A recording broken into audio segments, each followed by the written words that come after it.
Welcome to the show, Dynasty roster reviews and Q&A with Dynasty Life. Hammer in the building. Yeah, that was a little redundant, but I'll accept it. Back in the building, feels good. Looks like we got a question already. So we got two roster reviews to go over tonight, and whatever questions anybody's got while we're on here. Kev, what's up, Kevin? 10 team Superflex, tight end, 1.5 premium, give up 3.8 and the 4.2. And get Jazeki. I have 6 picks in the first 2 rounds and don't really want to take all the 3rd, 4th, and 5th round picks. I agree with you 100%. I'm absolutely I'm doing it. If and I'm sure you saw the tight end video that I put out. Jazeki was one of the guys that I talked about where, he could possibly go somewhere and be relevant. So, but yeah, I'm not trying to really make that pick either. I'll take the chance on Jazeki instead of those 2 picks. But what do you think, Hammer? Yeah, so you said this is a tight end premium. I believe Gesicki is a free agent, right? Yes, he is. Exactly. So that's pretty awesome. It'd be interesting to see where he goes, just to see, I did like him in Miami this year in terms of like giving you better production. He had it was a really roller coaster kind of year. But I do think he has upside. He's a big dude, physical. He can go up. He's made some spectacular, like highlight reel catches. So he has it in him. So so the upside for giving up a 3.8 and a 4.2 is it's kind of no brainer in this particular situation. So yeah, he's still a fairly young dude. I don't have a problem with it. I was a lot higher on him than a lot of people. I know Blanc wasn't really that high on him going into the season. I was a little bit higher on him just because, especially the way the Dolphins offense started rolling, you thought he would be a more consistent part of that offense. But he's definitely got the talent. He's definitely got the skills, athleticism, like you said. So the upside is definitely there. Yeah, I like him for somebody. Somebody's going to pick him up. What up, Kev? Adam, what's good? Jay? Oh, man. We got everybody up in here. Nice little crew. Yeah, hit us with all the questions. We're about to get into one of the team reviews. So if any questions y'all got, make sure you throw them out here. Need a good Josh Jacobs tear down trade idea. Looking for young wide receivers or a tight end. 12-team Superflex start 9.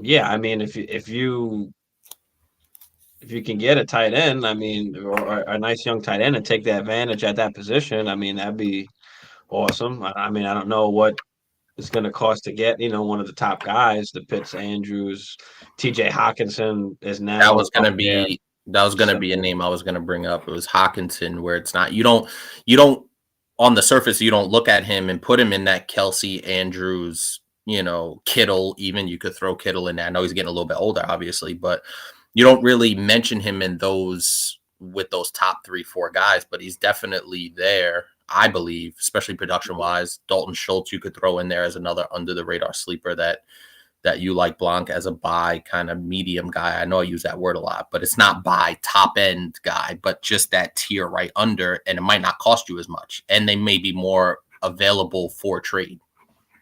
Yeah. Well, I'm not really in on Schultz this year because we don't know what's going to happen yet, whether he's going to get, I don't know even if he does get franchised. So is it worth going out and buying him for, the 1 year that he plays there? I just think that in that offense, Jake Ferguson proved that he can play a little bit. I just think that anybody that they put there can produce. And I don't think Schultz is crazy athletic or this, extraordinary tight end where they have to have him. Yeah. But yeah, any wide receivers? I mean, all the young wide receivers. What is it going to take? Can you get the the Olaves, the Wilsons, the the Londons? Can you get any of those guys? I love to go after Drake London right now because Wilson had a good season, even though the team wasn't great, So people might be a little more reluctant to give up a guy like Wilson, where Drake London didn't have the best season. The metrics were great, but not everybody really looks at that. Not in the best situation with no QB. So is it easier to go get him? I mean, you can try all of those guys and see, what's it going to cost, But yeah, you got any other ideas, Hammer? No, I mean, I think if you do decide Garrett Wilson wants to be a target of yours, you better go get him before Aaron Rodgers shows up to the Jets, because Another then the price is just going to skyrocket. So if that is the route you want to go, you should target him now and see if you could get a deal done now, because his value is only going to skyrocket if Aaron, or even Derek Carr for that matter, if they just upgrade at quarterback, his value is going to be higher than it already is. So if that's one of your targets, I would consider getting him now. Why the value would be at least doable. But yeah, I'm in a very similar situation. I mentioned this on a couple of different shows where I have Josh Jacobs as well, and I've been batting it around on what his true value is. You know what I mean? He's a free agent. We don't know, that Raiders situation is a complete mess there now. We don't know if they're going to re-sign him, and why would the Raiders pay a bunch of money to a running back when their roster is probably going to be bad? Now, if they get Aaron Rodgers, because I've heard some Aaron Rodgers to the Raiders kind of deal, then it changes things. Then they may go all in and re-sign Josh Jacobs. But yeah, if you can get him in a trade, I would say you would have to package something with it, because I think people kind of know that this was a ceiling year and he's probably never going to have as good a season as he had now. So you may have to attach, a pick, a back end one, a high end two, to really entice somebody to take Josh Jacobs. That's pretty much my thinking, because I am in that situation and I have 2 back end first round picks. And I think that's, if you could attach something like that, then you may be able to go out and get, like you said, Olave, London, Christian Watson would be even a buy lower guy that I would look at, because I think he's going to be really good, even if Jordan Love's there. And that's not just the Packer fan in me speaking. That's actually seeing him make plays. So yeah, I think moving Josh Jacobs is going to be tough, but I think it could be done, obviously, because there's people out there that need RBs. So I mean, it's a tough situation, though. Depends on the league. Some people just look at the production and they're, oh my God, I gotta have that guy now.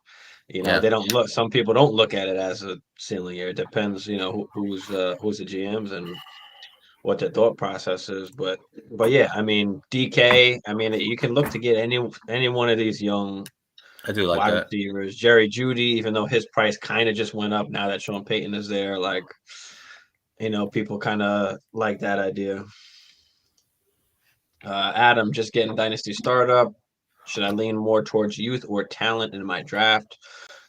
So make sure you follow us on Instagram, Adam. I constantly just post shit on there, but I mentioned, I think it was even today, that in your startup, or yesterday, in your startups, this is the one chance that you have to actually control and shape your team, for the landscape and for your future. Get those core players that you want to build around. So you want to combine the youth and the talent. You want the talent that is as young as possible, but you got to go in and you got to decide how you want to shape your team. Do you want to go out and win the first year? Do you want to just have a short little kind of 1-2 year window? Do you just want to go out and win? Do you want to build more for the future? I love to build more towards the future, and I love to build on value, and I love to do in my startups just kind of take the most valuable assets that are on the board, because you don't have to go into the season with that same team.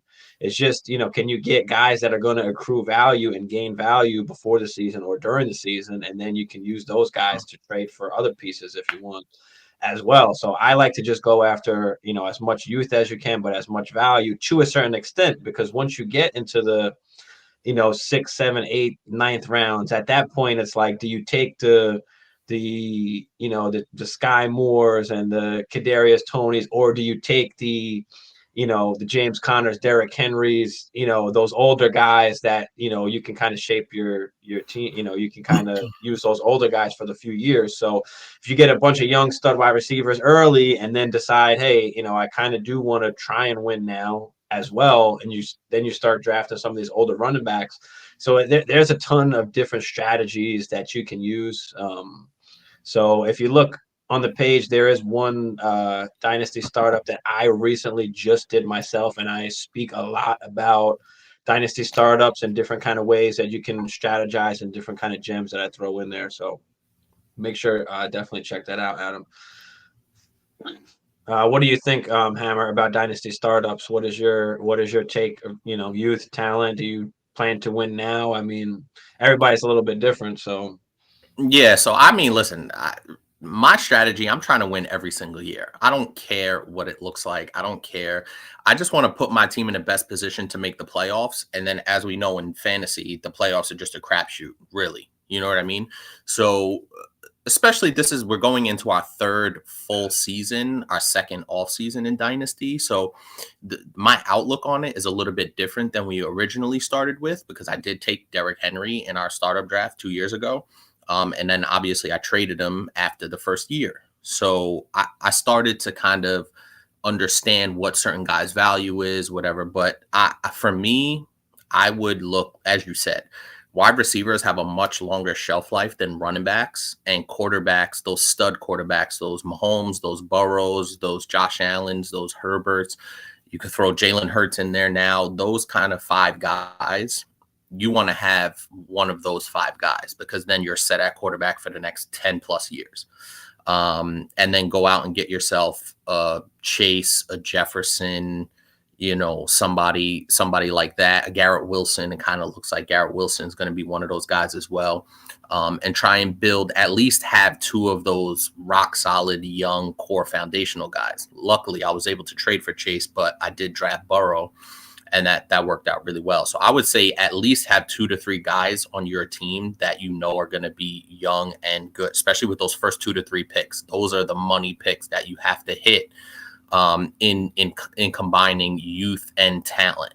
You know what I mean? So you have to hit those first 2 or 3 picks, because those are going to that's your foundation. You're building a house. And if you want your foundation to be steady for an extended period of time, you got to hit on those first 2 to 3 picks. And for me, that's what it was about. And then I don't mind taking guys that are a little bit older, but still in their prime, like a Devontae Adams a couple of years ago. You know what I mean? So even 2 years ago, I wouldn't have had a problem with taking a Devontae Adams, even though he was 27 at that point. I wouldn't mind it. A Cooper Kupp. I have Cooper Kupp on my team. He's a little bit older, but I don't mind it. So you really, and as you said, your outlook on how you want to build your team is going to determine that. The one thing I will say is don't treat it like redraft. I know a lot of people, especially in dynasty startup leagues, they treat it like redraft. And that's something that you have to evolve your game plan and try and get away from thinking redraft and think, like you said, more long-term. Me, I'm usually in a 3 to 5 year window. Some people, maybe they're in a much longer window, 7 to 10 year window, depending on what your outlook is. But I'm trying to win every year. And if you get assets that you can trade or that play well, right? So if you have a Josh Jacobs, this is the perfect example that we were talking about. If you have a Josh Jacobs that came off a career year, he's a running back. Running backs tend to not last long, get banged up. They get replaced quickly. Trade Josh Jacobs. You know what I mean? If you get exactly what you're looking for. So that's kind of my strategy. Get those 2 or 3 core solid guys, and then really just build around that. Make some trades if guys have career years. Older guys have career years. Trade them and see if you can get, some youth on your team to build around those 2 to 3 core players. Yeah, I mean, I'm a little different than you, because I'll never have a Devontae Adams or a Cooper Kupp on my team. I don't care if they still have, those a couple elite seasons left. I just want to get out at the maximum value that I can get in return, so that I can keep kind of just replenishing, my team with whatever value that I have. So, I'm one of those where it's all right. I'd rather get out a year early than get out, a year late, a la Mike Evans is like the perfect example. Going into this year, you didn't really want Mike Evans to be on your team. Everybody was hyped about him. Yeah, Brady's coming back. He's going to have a great year, blah, blah, blah. Chris Godwin, hurt in the beginning, da, da, da. But a perfect example where you could have got a ton of value if you got rid of him before the year. Now that he had the year that he had, now Tom Brady's not going to be there. Like, you're It not just getting Jack. fell apart. Yeah, You're not getting Jack. And that's what that 1 year, can do, can where do. it's okay if that guy has a great year after you trade him. It's okay, because as long as you're getting that return on what you're spending. So, there's many different ways that you can look at it, but you got to decide what route you want to go as far as how you want to build, your team. Just really quick on the Cooper Cup thing. The reason why I'm not in a rush to just trade him is because Jamar Chase is my number one. So if Cooper Cup is my number two guy, I still have good talent, and I'm not relying on him to be a wide receiver one. Obviously, he has wide receiver one upside. We know what he could do.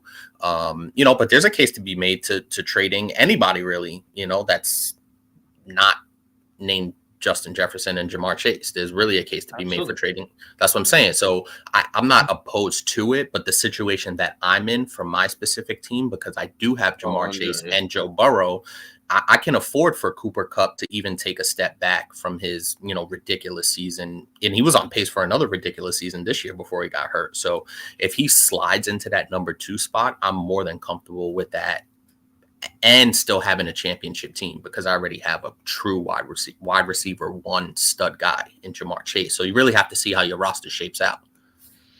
Every roster is a little bit different, so it depends on, and then it also depends, is it start 8, start 9, start 10, How deep? Yeah. There's a lot of things that go into it. But all right, let's get into the rest of these questions, and then we're going to get into the roster review real quick. Just traded 208 for Cam Akers, 12-team Superflex. I mean, I guess. Honestly, I'd rather have the 208 just because I just feel like we know what Cam Akers is. I don't think, he's like a top 12 running back in the league. So I'd rather just take my chances on something else. But I don't hate it. It's like, okay. I mean, is it one QB? It's a super flex. Okay. So, yeah, I mean, yeah, I don't love it. I think I'd rather have the 208. But what do you think, Hammer? Yeah, overall, I don't mind it. I think the reason why the guy was selling Cam Akers is because of what he did down the stretch. He just absolutely went nuts when nobody expected, and that guy is selling Cam Akers probably at his maximum value. A lot of people were really high on Cam Akers coming into the season, and if you drafted him in your third round, whether it was Dynasty or redraft, you certainly took the burn there. But I could see why the person was selling off Cam Akers to get something, because that guy probably feels like, that's the most I'll probably ever get for Cam Akers. But I don't mind it either. It's another guy. It's depth. Who knows? Maybe they'll run him out there and he'll have a decent season. He's a good RB3 flex kind of emergency option if you need it. I wouldn't rely on him for, even RB2 numbers. No, I'd rather just have the 208 and take my chances on whatever running back falls there. But I mean, not horrible. Not mad at it. What's your thoughts on Jameson Williams? Well, I'm a big Sun God fan, but I mean, listen, St. Brown is the number one option there. They play two different, positions really. Jameson kind of more stretches the field. He didn't really get on the field as much as we wanted him to towards the end of the season. They really took it slow with him, or they just had DJ Shark really playing a lot more, and it is what it is. But you can hope going into next season that maybe they don't bring back Shark and Jameson does take that next step up. I mean, he was a phenomenal college athlete. Really, obviously, extremely fast to take the top off. We saw, I mean, what was the first game he played? What was it? He scored his touchdown the first game, touchdown, right? Yeah. Caught the bomb, and that's what you're kind of going to see. But I don't know. I don't know. He scares me a little bit just because he does have that, Deshaun Jackson, Henry Ruggs, that just kind of they can take the top off, but then that's like not really it. They're better like NFL players than fantasy players. I still think he can be a really, really good wide receiver. I just don't know how good he's really going to be. I mean, we haven't seen it yet, and this is one of those times where maybe you can go buy low on Jameson Williams, because even myself, I'm like, I mean, I know St. Brown is going to hog up the majority of the targets. Jamison Williams could be still really good, but he might be more of that hit or miss deep bomb kind of guy. But what do you think? What do you think? Yeah, I don't mind it actually, and I think it's a really good buy low kind of guy because we didn't see much of him. I think the Lions are starting to run a really nice ship there, and the fact that he doesn't have to come in and be the guy is a plus. The fact that he has a competent quarterback that the organization believes in is a plus. The fact that he's going to be working with them through an entire off season is a plus. So I don't see too many negatives here in terms of what you have to give up, right? So, what do you have to give up for this guy? That's really is what's going to determine what the thoughts are, because I think he's a very, very good every week flex going into next season. I wouldn't count on him, to be in my starting wide receiver spots, but I think he could be a really good buy low kind of guy. And, listen, with the way that offense is running and what Detroit seemed to have found in the back half of last season, I think Jamison Williams is going to fit in nicely, and he won't be seeing the top coverage from the other team. So I like it. I like his situation pretty much all the way around. I like it too. I mean, I talked about the bad side, but then, you brought up some of the good things. And yeah, look at the good side is, you got St. Brown there to take shit off. You got Swift. They did get rid of TJ Hawkinson, so there is room for, More targets available. Another playmaking guy. You had Absolutely. Jared Goff, who was a top 10 damn quarterback this year in fantasy. So I mean, you got an offense that's really good. So yeah, he can be really good. What's he going to cost? Probably a late first. But if you had Jamison Williams, are you going to take a late first? Probably not. I'll probably just hold on to him and see what happens at that point, So you just got to get a manager that's sour on him. Now is the time. Like, he didn't get to play really when he came back. So use that to try and bait that guy into getting rid of him. But yeah, that's what I say there. Diesel. All right, this is actually his review is one of the teams that we're doing. So after these questions, we'll get to the review. Bro, my bad. I have pick 103 in this rookie draft. I got when I traded Saquon. My other running backs are DeAndre Swift and Travis Etienne. What running back should I aim to get? Guy ahead of me is taking QB for sure. I mean, if you're set on taking running back at the 103, I mean, it's got to be Gibbs after Bijan is taken at the 101. So, that would be the guy that you'd want to take if you want to make that pick, or you could even, trade that pick, depending. But yeah, if you want to go absolutely running back, then yeah, you'd go Gibbs. I mean, what do you think, Hammer?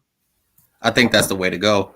And just because, and we talked about this in a previous episode, the Detroit Lions found the formula of how much they need to use DeAndre Swift to keep him healthy throughout the season. So I think DeAndre Swift is more of an RB2 kind of guy in terms of how many carries he's going to get. Yes, he's explosive. He can make plays, but I think that formula they realized works.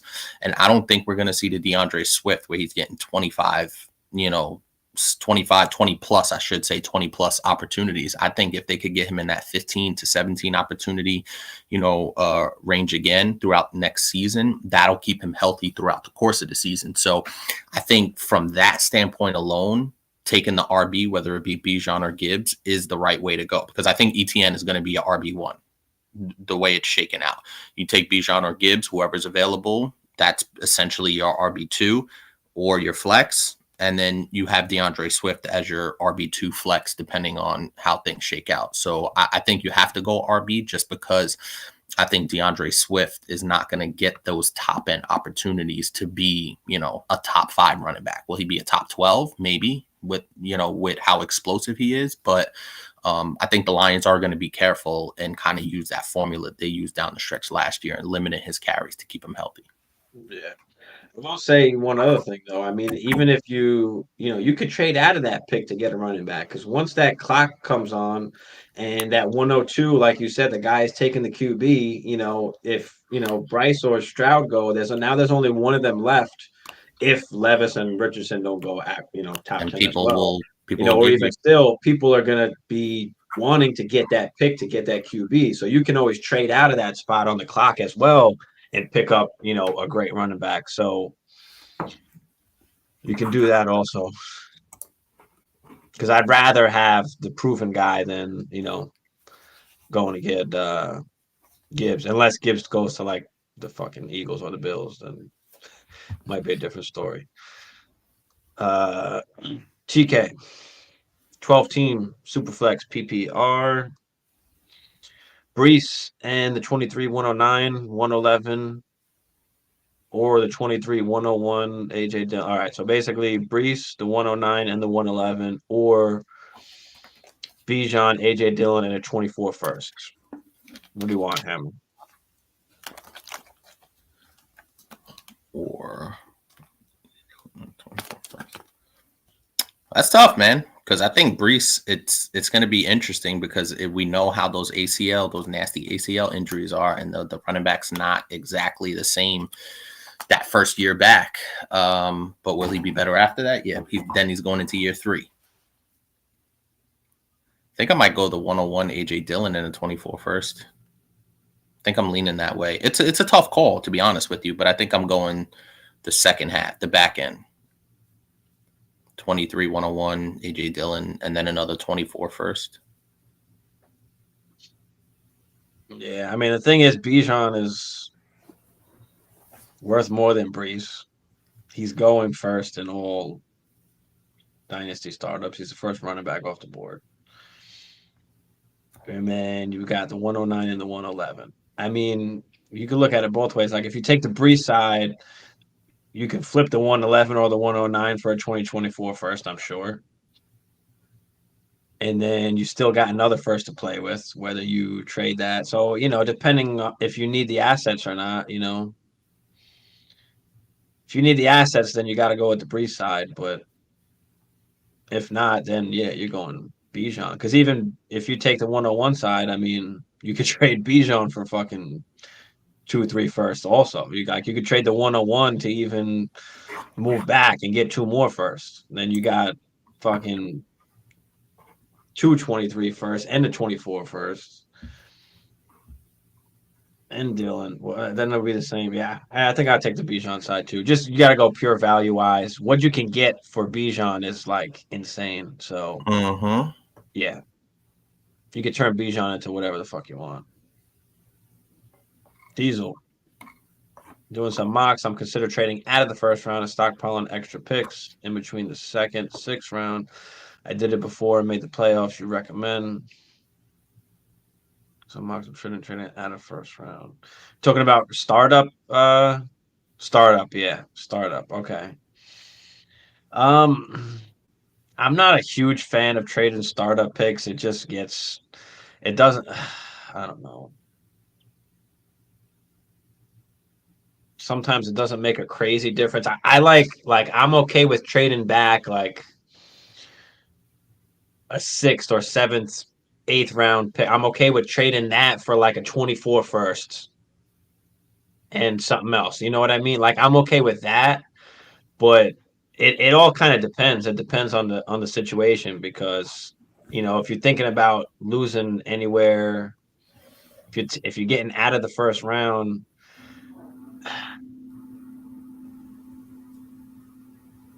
If it's super flex, I'm not. Unless it's a late, I'm probably not getting rid of that. It depends really what you get in return. Like you'd have to get like 2 seconds or 2/3. Like you'd have to capitalize in like the early 2nd or 3rd rounds if you're going to get rid of your first. I think that's really the only way that I would do it. What do you think? Yeah, and you pretty much hit the nail on the head just because, like you said, it's a startup number 1, and if it's a super flex, the value of that first round pick could be much more than any 2nd to 6th round pick would be.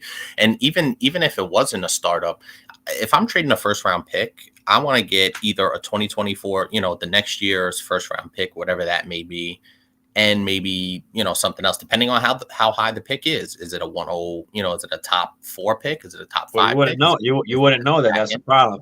That's why. Right. That's why I said I'd rather trade some of the later picks. Like I'd rather trade my 6th, 7th, 8th in the startup and capitalize on like a 11th, 12th, plus a 2024 first. You know what I mean? Like Right. this way, you're still accruing value for the future because people are not thinking about the damn 24 first right now. They're all thinking about getting the fucking, who's in those other rounds. Where some of those guys, it just doesn't even matter at some point. Like you'd rather have the 24 first instead. So that's what I think about that. It depends on the situation, bro. But I typically don't trade in startups. Guys, thanks to everybody for tuning in, guys. Make sure you hit that like and subscribe. Appreciate y'all. Also, a potential big deal in the works. We love big deals. 12 team Superflex PPR. Judy and the 23 101 and the 2024 second, or Amon Ra, Kenny Walker, and a 24 first. So we've got Amon Ra, Kenny Walker, 24 first, or Judy, the 101, and the second. I think I'm going Amon Ra, Ken Walker in the 24 first year.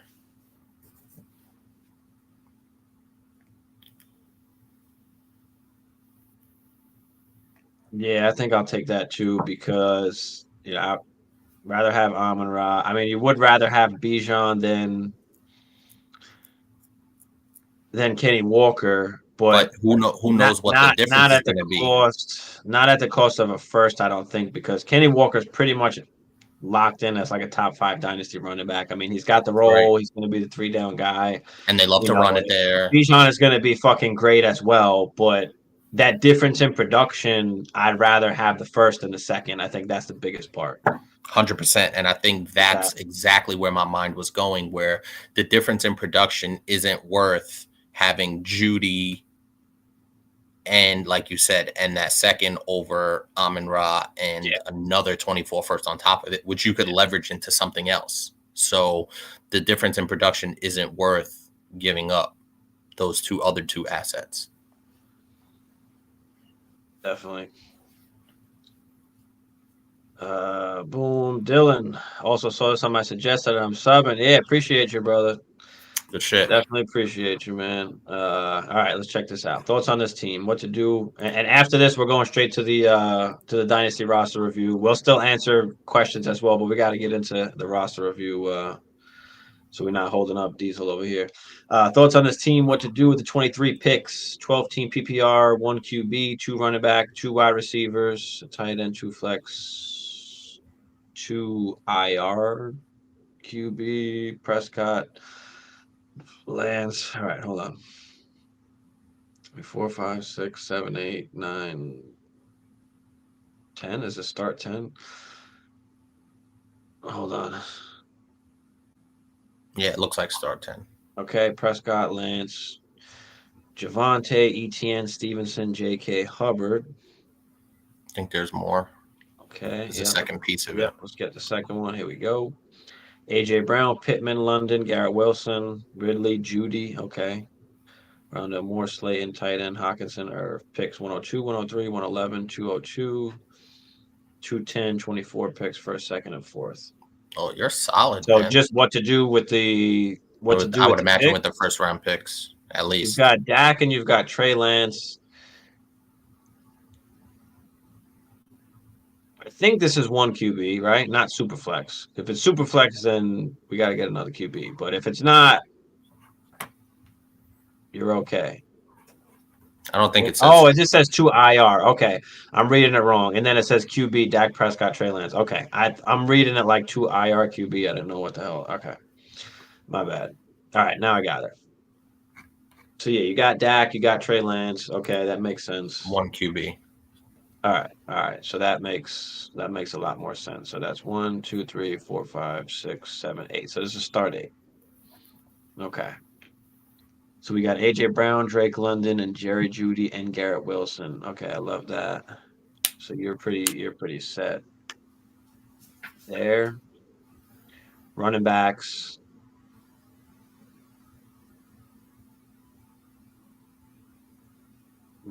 We got Javonte, Etienne, Stevenson, JK. Okay.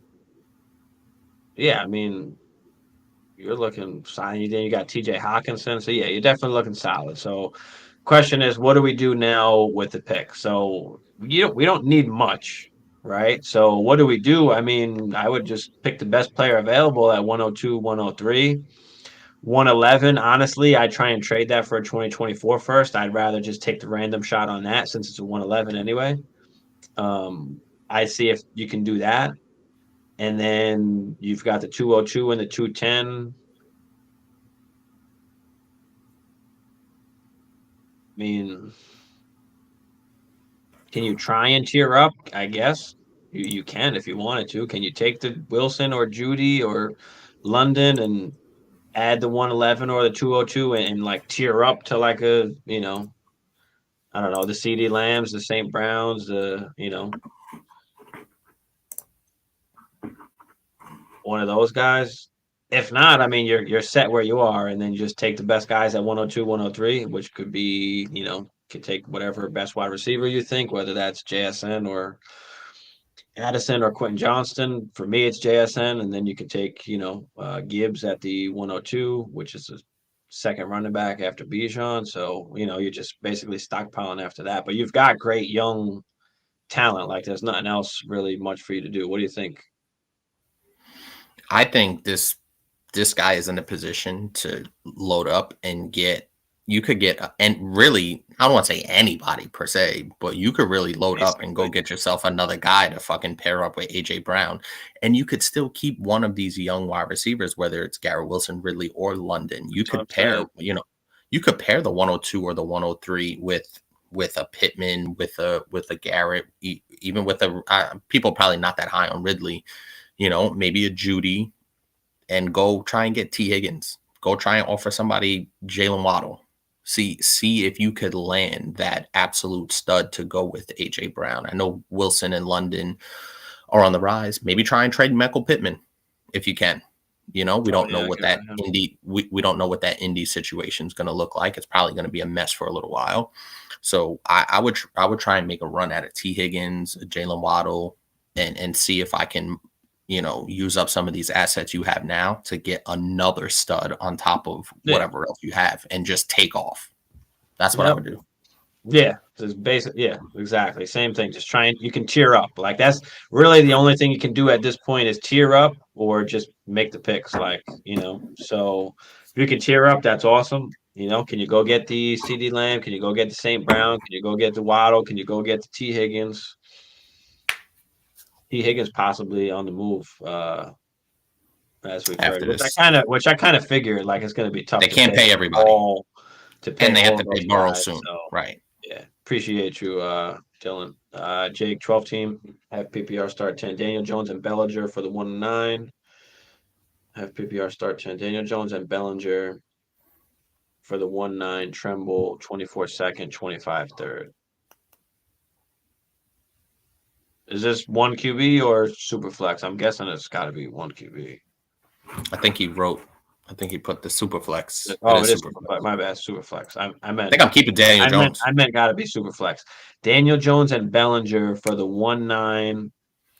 Tremble a second and a 25 third. No, yeah, that's not enough for super flex for me to give up Daniel Jones. And listen, Daniel Jones was great this year. He was a top 10 QB. But don't forget there were injuries, right? Lamar Jackson, Kyler Murray, like Deshaun Watson wasn't Deshaun Watson. And like realistically, like Daniel Jones is probably a top 12 to 15 QB. I think like realistically that is his range, even with him doing his thing. Like, I don't know how much more of a step up that he can take.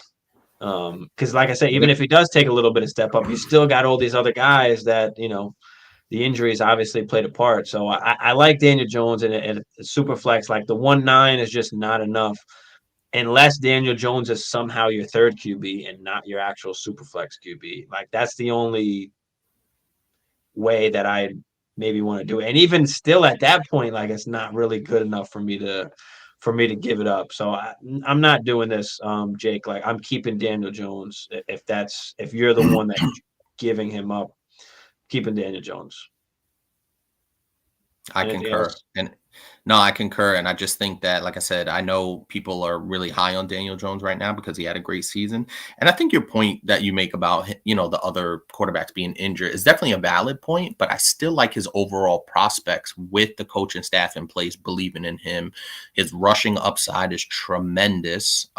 You'd like to think that they'd go out and get him at least another capable wide receiver, you know. Mhm. So I think in a super flex, he's an absolute plug in the super flex position, 100%.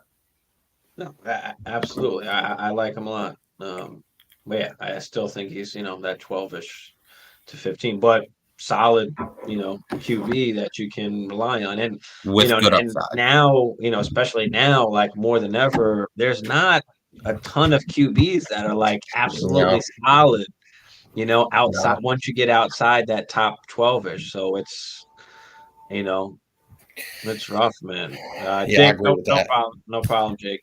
Make sure you hit that like and subscribe for us. We appreciate you, man. All right, let's get into it. We got Jake Crank's Dynasty roster review. We got two to do. Let's get on this first one here. This is a 12-team super flex, but it is start eight, so a little bit shallow. One QB, two running backs, two wide receivers, one tight end, one flex, and then the super flex spot, of course, as well. We've got the picks, the 2023, 107, 108. 2024, we got three firsts, a third and a fourth. 2025, we got no first. And let's take a look at this team real quick. QBs, we got Hurts, Darnold, Minshew, Trask, and Wilson. We've got no QB2 really. And this is super flex, so that is a problem. RBs, we've got Swift, Stevenson, Dillon, Harris, and Dearness Johnson. Wide receivers, we've got CeeDee Lamb, Waddle, Judy, Godwin, DK, Hollywood. Nice wide receivers, but we can only start three. Don't forget Michael Thomas here. Tight ends, we got Schultz, Komet, Ertz, and Likely. Uh, I've got a little bit of context on the bottom. I'll get into that in a second. But what do you think about the team overall, just by looking at it, Hammer, and with the format? Yeah, it's really solid. Obviously, the QB, you got QB1, locked and loaded, so you're in good shape there. The wide receivers, for this format, you're actually overloaded at wide receiver for this particular format. But the wide receivers are really good. Obviously, I like Schultz, and I do like Komet a little bit in a dynasty format. If he's your second tight end, considering we talked about Schultz being a free agent or a pending free agent, right? Or they got to franchise him. What's Schultz? I know you mentioned it. Yeah, his contract is up, so they've either got to franchise him or pay him. I don't think they pay him. I don't think it makes sense for them to pay him. I think we spoke about it a little bit earlier, how I feel about Schultz. So I guess watch it after and get that part in. But yeah, I mean, I just think they could get somebody else that I That think Ferguson is a perfect example of a guy that can just step right up where they don't have to pay Schultz that money. So right, especially I at that wouldn't pay it. position. I wouldn't Yeah, pay it to him. You got the whole yeah. Schultz. I mean, the whole Schultz. You got the whole Zeke and Toby Pollard Pollard issue as well. So Zeke said, "Okay, I'll take less money," and then you got Pollard who just fucking got hurt. Yeah, broke his damn leg in half. So, I mean, he's most likely gonna get. They're saying that possible that he gets franchised. right. Zeke takes less money. Zeke takes less money, so they got both of them again going into next year. So we'll see what happens. So yeah, I don't know what's Yeah, gonna happen with Schultz, but you do got Komet, so yeah. it's Komet's not quite fine. bad. Yeah, Komet's fine. I think that's solid too. Obviously, you mentioned it right off the rip. For being a super flex, you do not have a super flex quarterback on this roster, and I think that's the biggest. That's the biggest thing. Just looking at it, your running backs are fine. You can figure that out. I think you're okay at your top, even three with AJ Dillon. If AJ Dillon's your RB3, I think you're okay. Um, so yeah, overall the team is really solid. I mean, I like your top end talent, and that matters. And I talked about foundational pieces. When we had got asked the question, and you have those foundational pieces. Number one, Jalen Hurts, CD, Waddle. You can Mhm. you can work with that if that's your foundation. Yeah, definitely. So yeah, just to put some context on the bottom here, we've got it. He made the championship in the previous season, and he lost because he had no QB, no super flex QB. You see, he's got Jalen Hurts up there, and I think he was hurt. Depending what Mhm. championship week that you had, every And that's league is why he a had little different. Minshew. That's So, why he had Minshew. and Yeah. then you got Minshew there, but then nothing else, on top of that after. So, he also asks, should he trade some of his first? Does he make some moves and trade his first round picks? And if he does keep his picks, who should he target? So we'll get into some of that stuff. But all right, off the bat, who are some of the studs, the core players that we're just not giving away here? Obviously, Jalen Hurts is numero uno. CD and Waddle, and then everybody else is up for grabs. Yeah, I think I agree 100%. Hurts, CD, and Waddle are the absolute guys that we are going to keep and keep as our core. You do got some other studs like Judy, Godwin, DK, and Hollywood, but those are just perfect, trade pieces for you Hundred to percent. come off of. But yeah, team needs. I think we just spoke about definitely we need the QB. I mean, he said it himself. He lost a ship because he did not have that QB. So, Yep. QB is really the only ultimate need. Can we upgrade at tight end possibly? But, the ultimate need here is going to be obviously the QB. So, trade pieces we kind of just talked about, Judy, Godwin, DK, Hollywood, and the picks really. Yeah. So, what are we doing? Do you have any? I got a couple ideas. What do you have any ideas off the bat? What are you trying to move to improve or get a damn QB? So I think it really depends on what QB you're targeting, right? Are you targeting a QB that's I don't think you're going to get any of the top 3 or 4 guys. You're not going to get Burrow. You're not going to get Mahomes. You're not going to get Allen. You But you probably could. not going to. You're probably not going to get Herbert. I don't think you get any of those guys without trading those three. One of those three. You're not trading Hurts, obviously. So you're not trading CD or Waddle. So I don't know if that's enough of a package in a super flex to trade for one of those top 3 or 4 guys, just because there's so much. They're valuable in one quarterback leagues, not even Kyler mentioning Murray. super flex. So He said Kyler Murray. This all this right, is this is Jay that's Craig. perfect. So So that's he said, perfect. So yeah.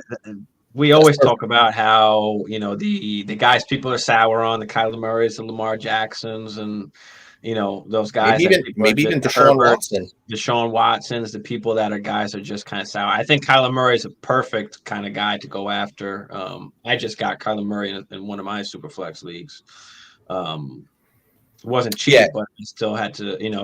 He was the only guy. He was the only quarterback that was available that somebody would give up. I literally hit up every single manager and tried, like, people will it's not tough. give up those Yep, QBs, especially after those first 1-2 years that's right. where a lot of the QBs that people have in their super flex start to just kind of fade out and disappear, and then you need those.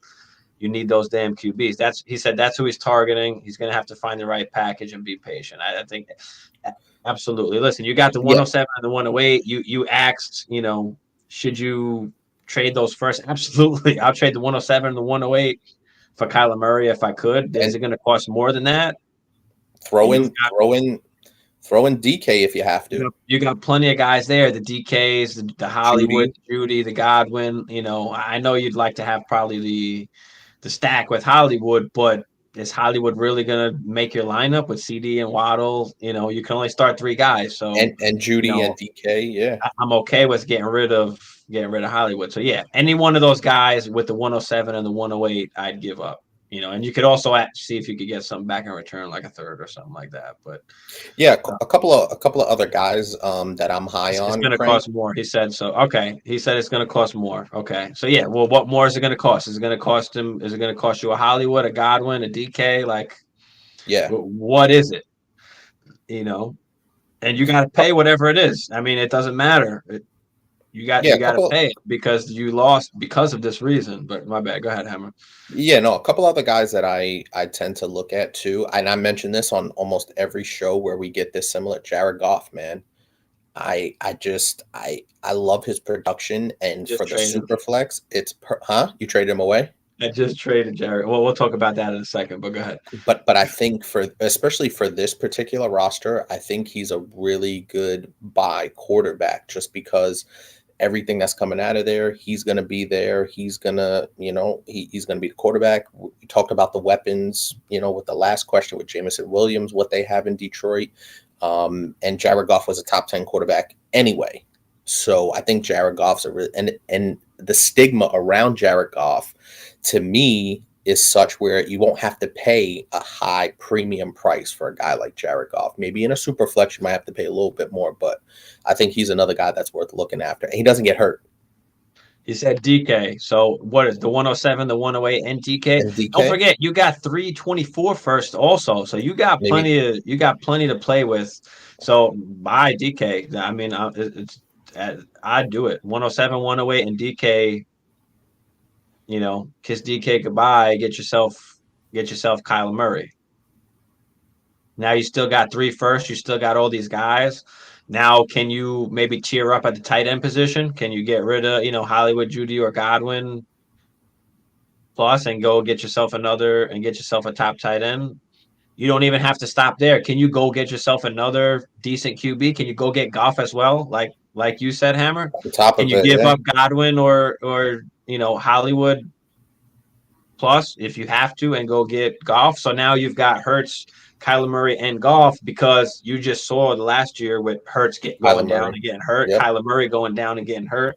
So at least now you've got a guy that won't cost you an arm and a leg, but still is going to give you, good production. Give you that good production if you need him to go in there because you do have 2 running QBs. So, and this is a start 8, so it's important you definitely get hammers at every position possible.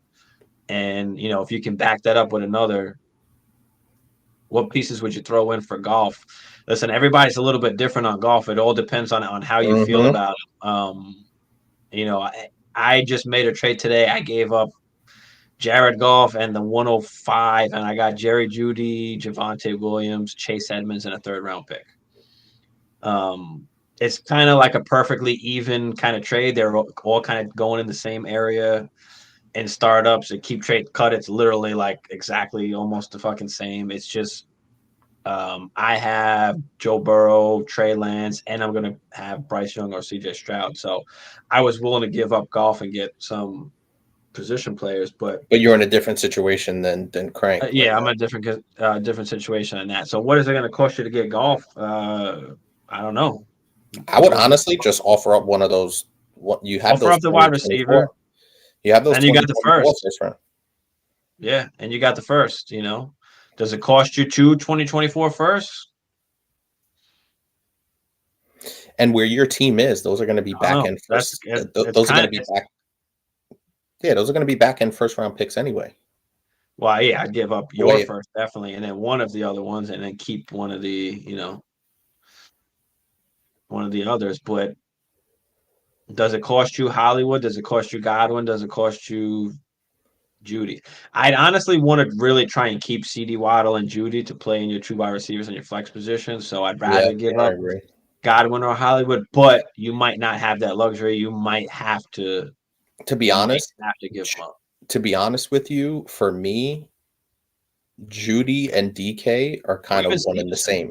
Whichever one they ask for, if it's Judy or DK, I'd be comfortable with whichever one they ask for, and then whoever you didn't trade would be your 3rd wide receiver. Because DK being your 3rd wide receiver feels almost the same as Judy being your 3rd wide receiver. Yeah. Production-wise.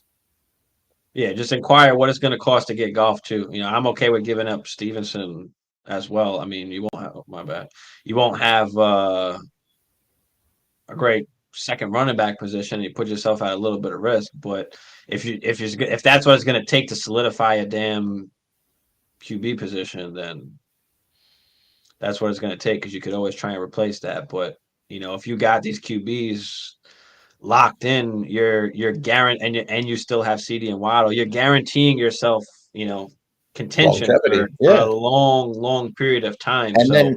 You got to give up what you need to. You got to give up whatever you need to almost. Yeah, and then listen, during the season, especially, and also too, I think, and when you first said trade Stevenson, I said, whoa, wait a minute, in my mind.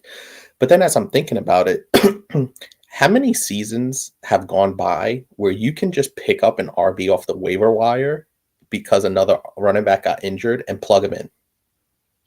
It's why I hate the running back position. There's just too many injuries. I'd rather solidify my other positions and worry about that running back position last, because the one thing about the running back position is that it's almost automatically a year to year thing. Like Yeah, it's not, I it agree. doesn't have the, the CD, the Waddle outlook like the Judy. It's not like that. It just changes every single year.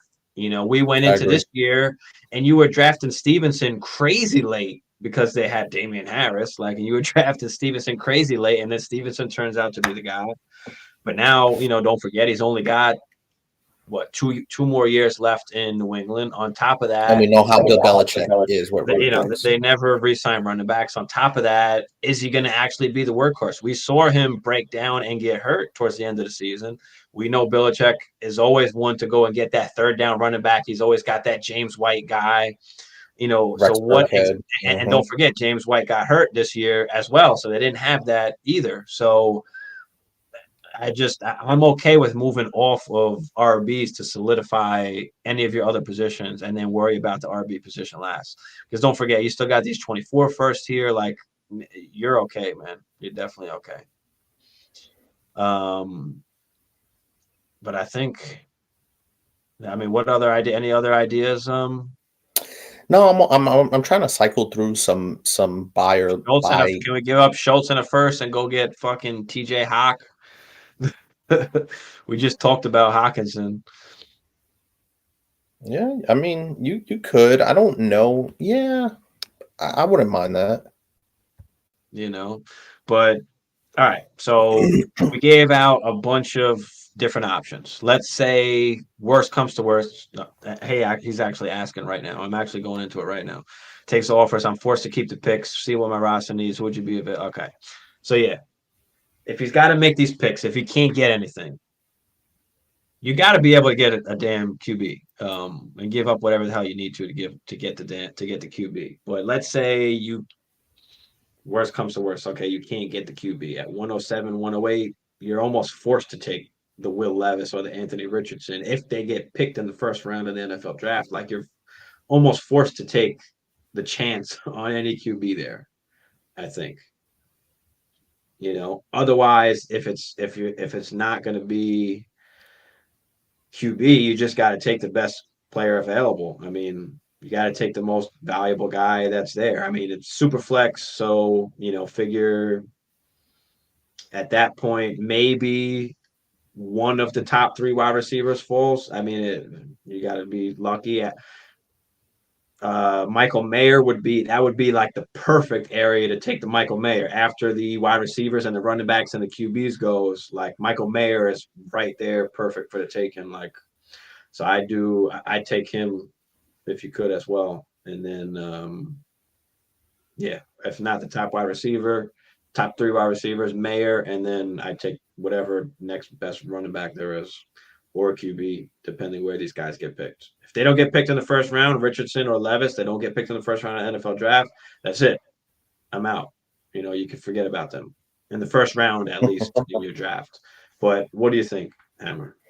Yeah, for me to be honest with you, I do think you'll be able to make a trade, but if it doesn't, and I'm starting to come along with what you're saying in terms of you don't necessarily need to trade for the position right away. You trade for you pick for the value, and I think in this particular situation, that's the way to go because people, especially if you pick the best player available, you'll be able to get more value, especially once the draft is over and the rosters start to shake out. Once you do your draft, people are more willing to trade once the draft's over, potentially, because they've made their picks, they see what their roster is looking like. So I think if you have to make the 7 and the 8, you pick the best player available, whether that's a running back, wide receiver, quarterback, whatever the case may be, and then reassess and go out there and see if you can make a trade for the quarterback if you have to make those picks. So pick the best player available. And Blanc just outlined, some of the players that might be available at that 107 and 108. So that would be my strategy: is pick the best player available. Yeah, definitely. But I would think you can definitely pull off to get a QB with the wide receiver room that you have. So, but worst comes to worst, yeah, that would be the best options out there.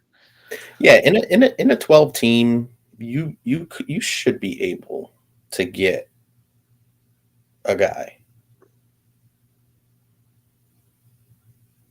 Definitely. especially with Uh, the talent that you have. yeah, but all right, Diesel. Yeah, let us know what happens with that. Patty had a question here: Cooper Cup or Godwin and the 111 one QB. I'm You're a Cooper Cup owner, and we do. It is a one QB league, the league that you do have Cooper Cup in. So, what do you think? We got to ask you first. What do you think about this particular trade? so I need what would be the trade? Cooper Cup for Chris Godwin and the 111. Okay, I see Cooper Cup workout.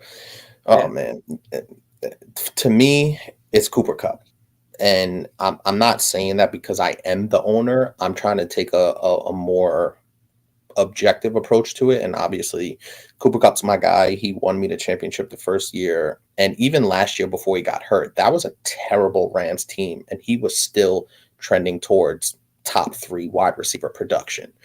Um, the injury to Matthew Stafford did make me a little nervous, and I would go out there and see what's out there, but I'm still taking Cooper Cup, man. We don't know what that quarterback situation in Tampa is going to be. It looks like the house of cards is ready to crumble in Tampa. It may not, but I'm still taking Cooper Cup. Matthew Stafford's going to be back. Sean McVay is going to be back. I still like Cooper Cup here. We don't know what the 111 is.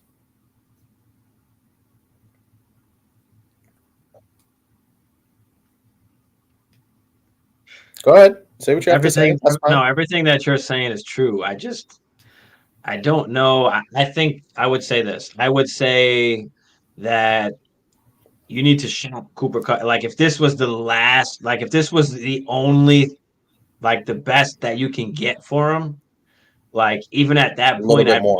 I'd probably want, I'd take Godwin in a 2024 first instead of the 111. Honestly, like I wouldn't even want to make the pick at the 111 and the one QB. Like I'd rather just take the chance on possibly that being a better pick in 2024.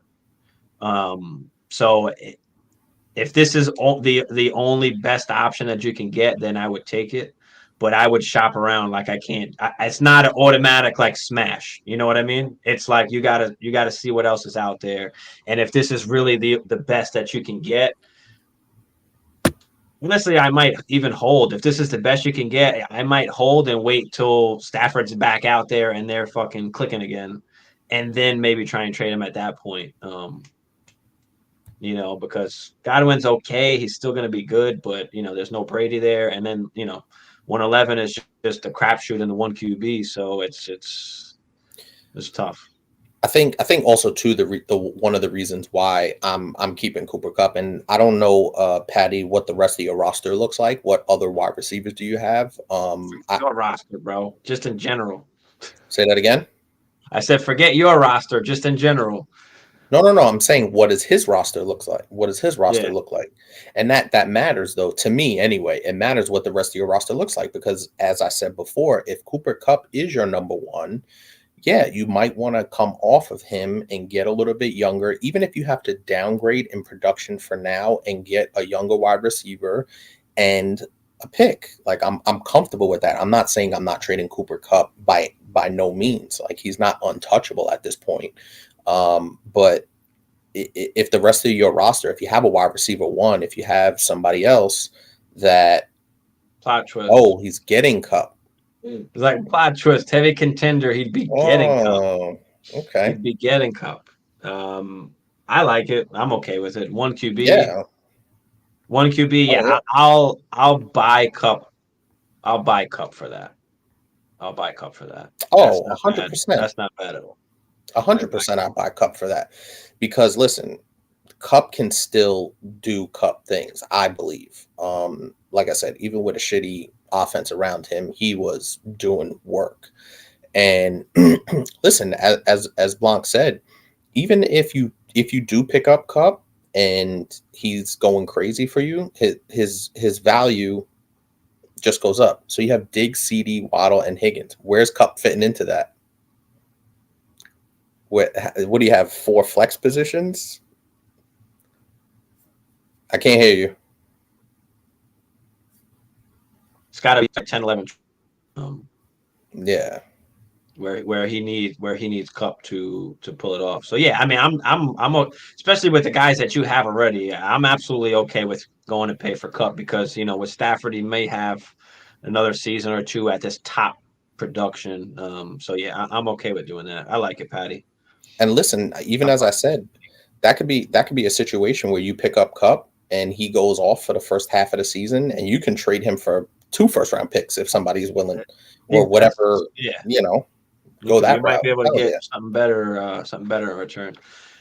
Diesel said, appreciate you guys because that advice you gave, I actually was able to take all of my teams to the playoff last season. Thanks. Yeah, See, absolutely, bro. That's see, awesome to hear. this is the kind of stuff we need to feature when we go to do our thing in August. Love We just need to paste this and feature this right there. Boom, we're taking people to the playoffs. Let's go. Love it, love it. And now, we're trying to take that next step. That's why we do the roster reviews because we try and get you to that next step or, just to Oh even yeah. just give you different ideas. You don't have to do anything, any of the ideas, but if it just gives you something and, if shit doesn't work, any of the ideas don't work, then, hit us up in the DMs, come back to us, hey, I can't get them to budge on this, so then we got to take a different approach. We might have to, Pivot. take a Yeah. different kind of strategy if that's going to be the case. So, again, guys, appreciate everybody in here. Hit that like, hit that subscribe. But any other questions or trades, throw them out there quick. We got one more Dynasty roster to go over here quickly, but throw in anything real quick before I pull this up.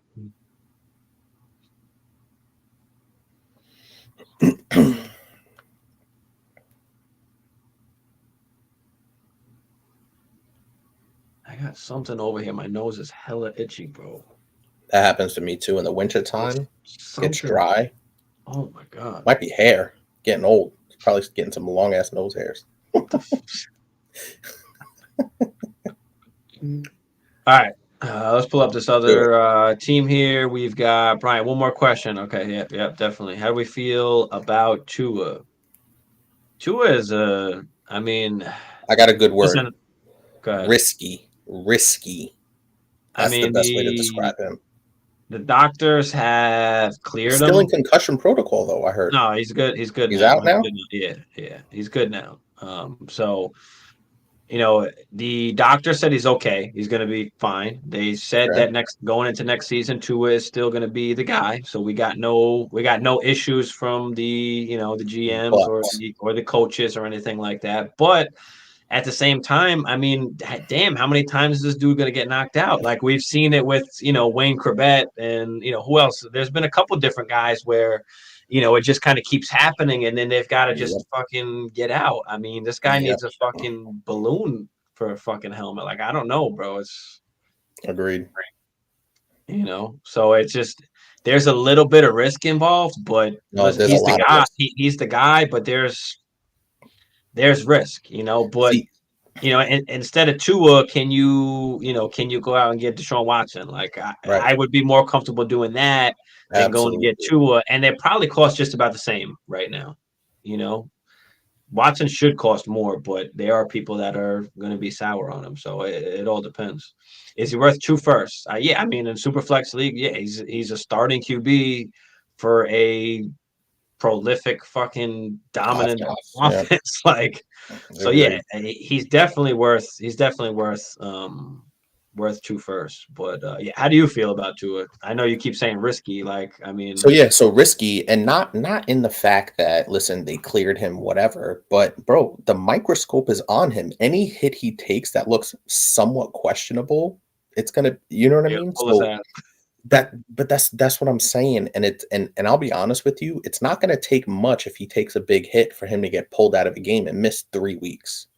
So I think that alone makes him even more riskier than the traditional guy going into concussion protocol. You know what I mean? Considering the image we saw when he took that hit and stumbled and did all that shit, and then the the concussion, just the issue throughout the whole season. So I think he's even more riskier than just any guy that's been in, a traditional concussion protocol. So very, very very, very risky. And yeah, you can't count on him, bro, to be there. First and DK. Yeah, I mean, DK is relative to a first for me. So yeah, mid first. I mean, so yeah, that still would be the same. Instead of Tua, can you go get Daniel Jones? Can you go get I don't know, Dak Prescott? I mean, he's the guy who has Watson thinks he's worth 5 first.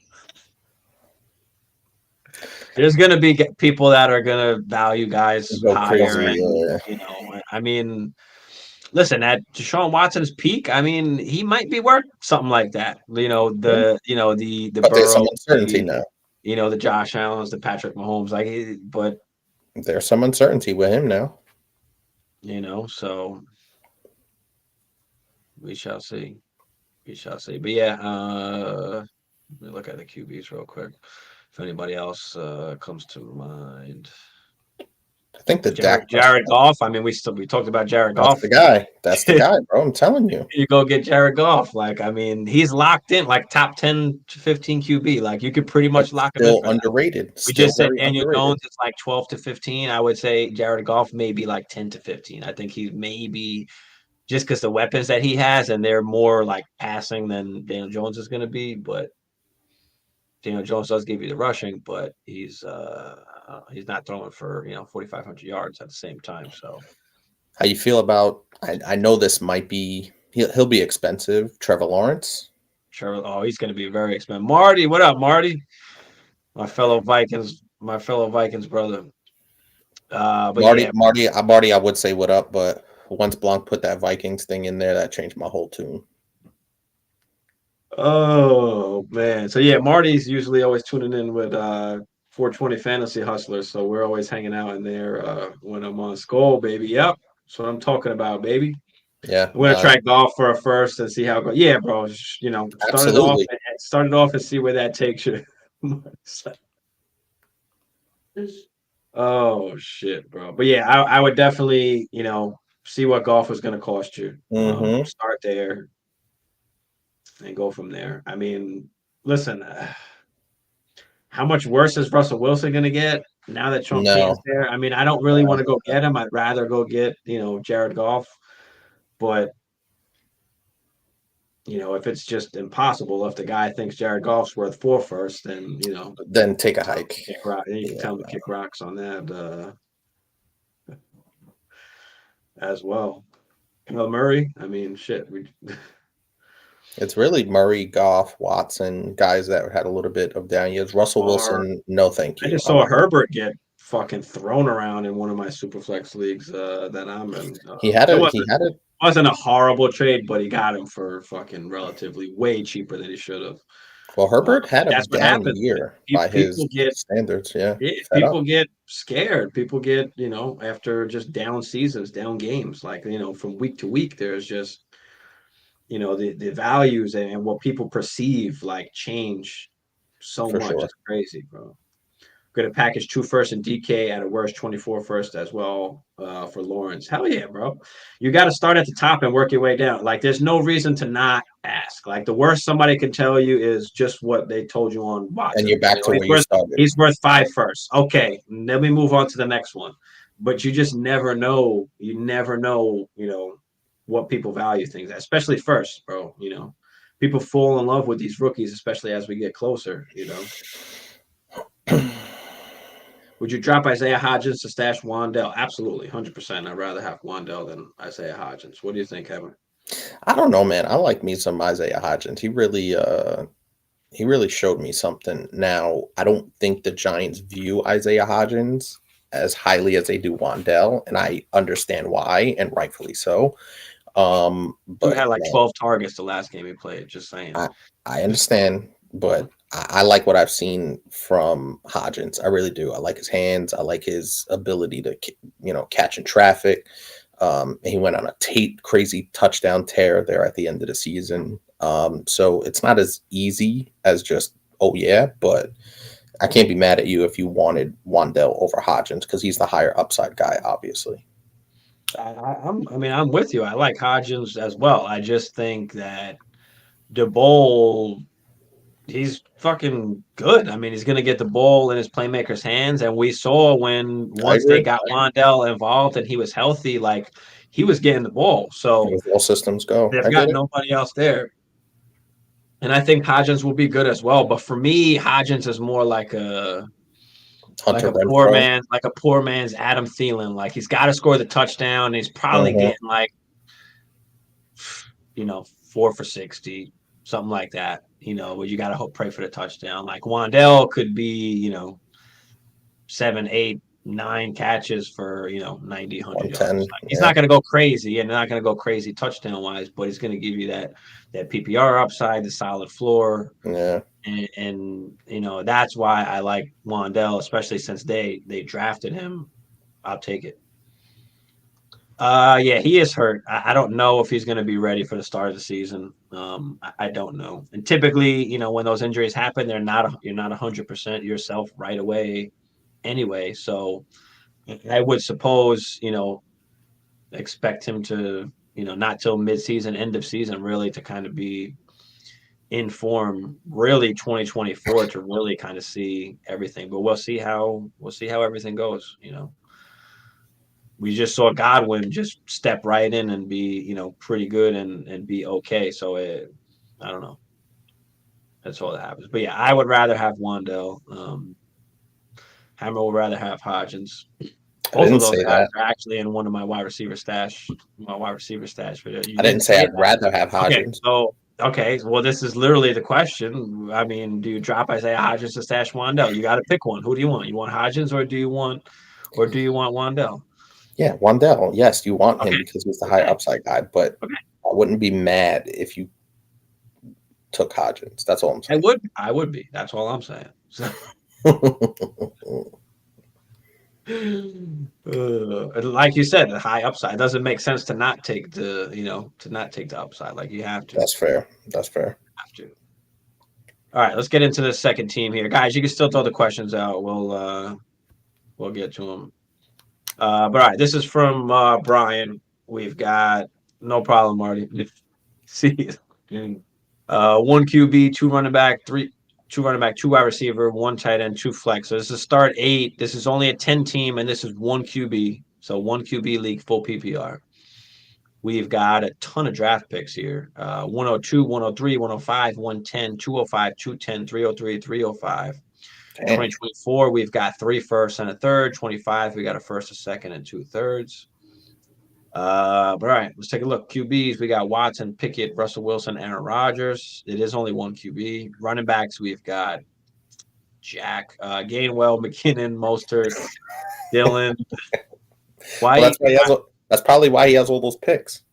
Wide receivers, we got London, Gabe Davis, Cooks, Palmer, Ridley, Hamler, and Mechie. Tight ends, we got Frymouth, Everett, and Cade Auden.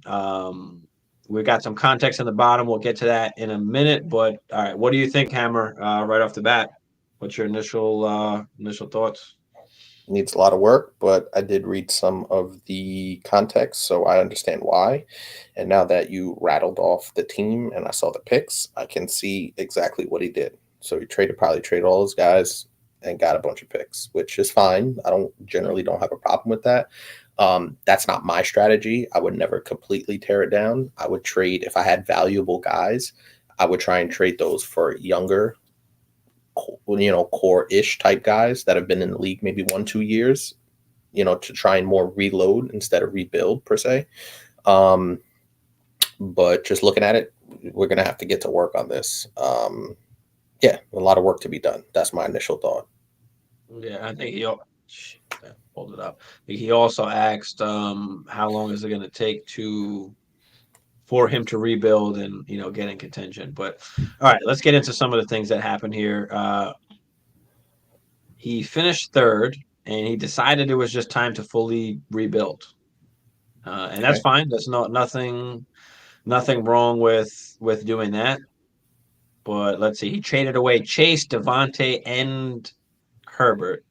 I have a problem with trading Chase, but okay. So yeah, I would say the one issue is trading Chase. That's especially in a start 8. That's one of the core guys that you don't want to get rid of. That's the guys that I'm gonna try and tell you to go get right now.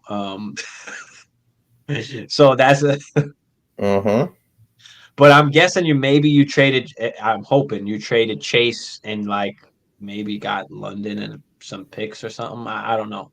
I don't know what the trade was, but I would have rather liked to keep Chase. You know, especially when you're rebuilding, and especially if it's just start 8, you want to keep a guy like Chase.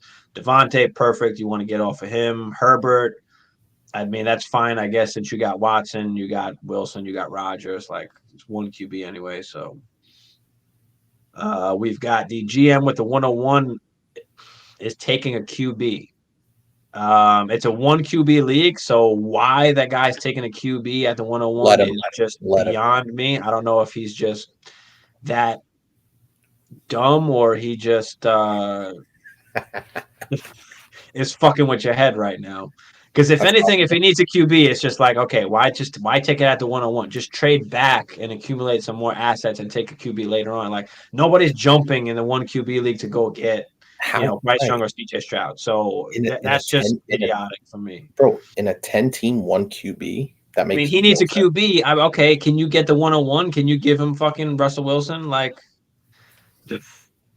And Kenny Pickett and Aaron Rodgers. Fuck it. Give them all give three. him both. Give him Russell Wilson and Aaron Rodgers for the 101. Like, or one of your picks and get the 101, and then you could get at least Bijan. Like, but all right. He also traded Aaron Jones and a 2025 third for Watson. I think that I was a don't have a trade problem with actually that. he asked me about, and I told him to actually do that. So I Yeah, I was don't have a perfectly, huh? yeah, I don't have a problem with that. Yeah, I was perfectly fine with that. I was like, Aaron Jones is getting old, a third round pick. It's a one QB league. That's absolutely fine.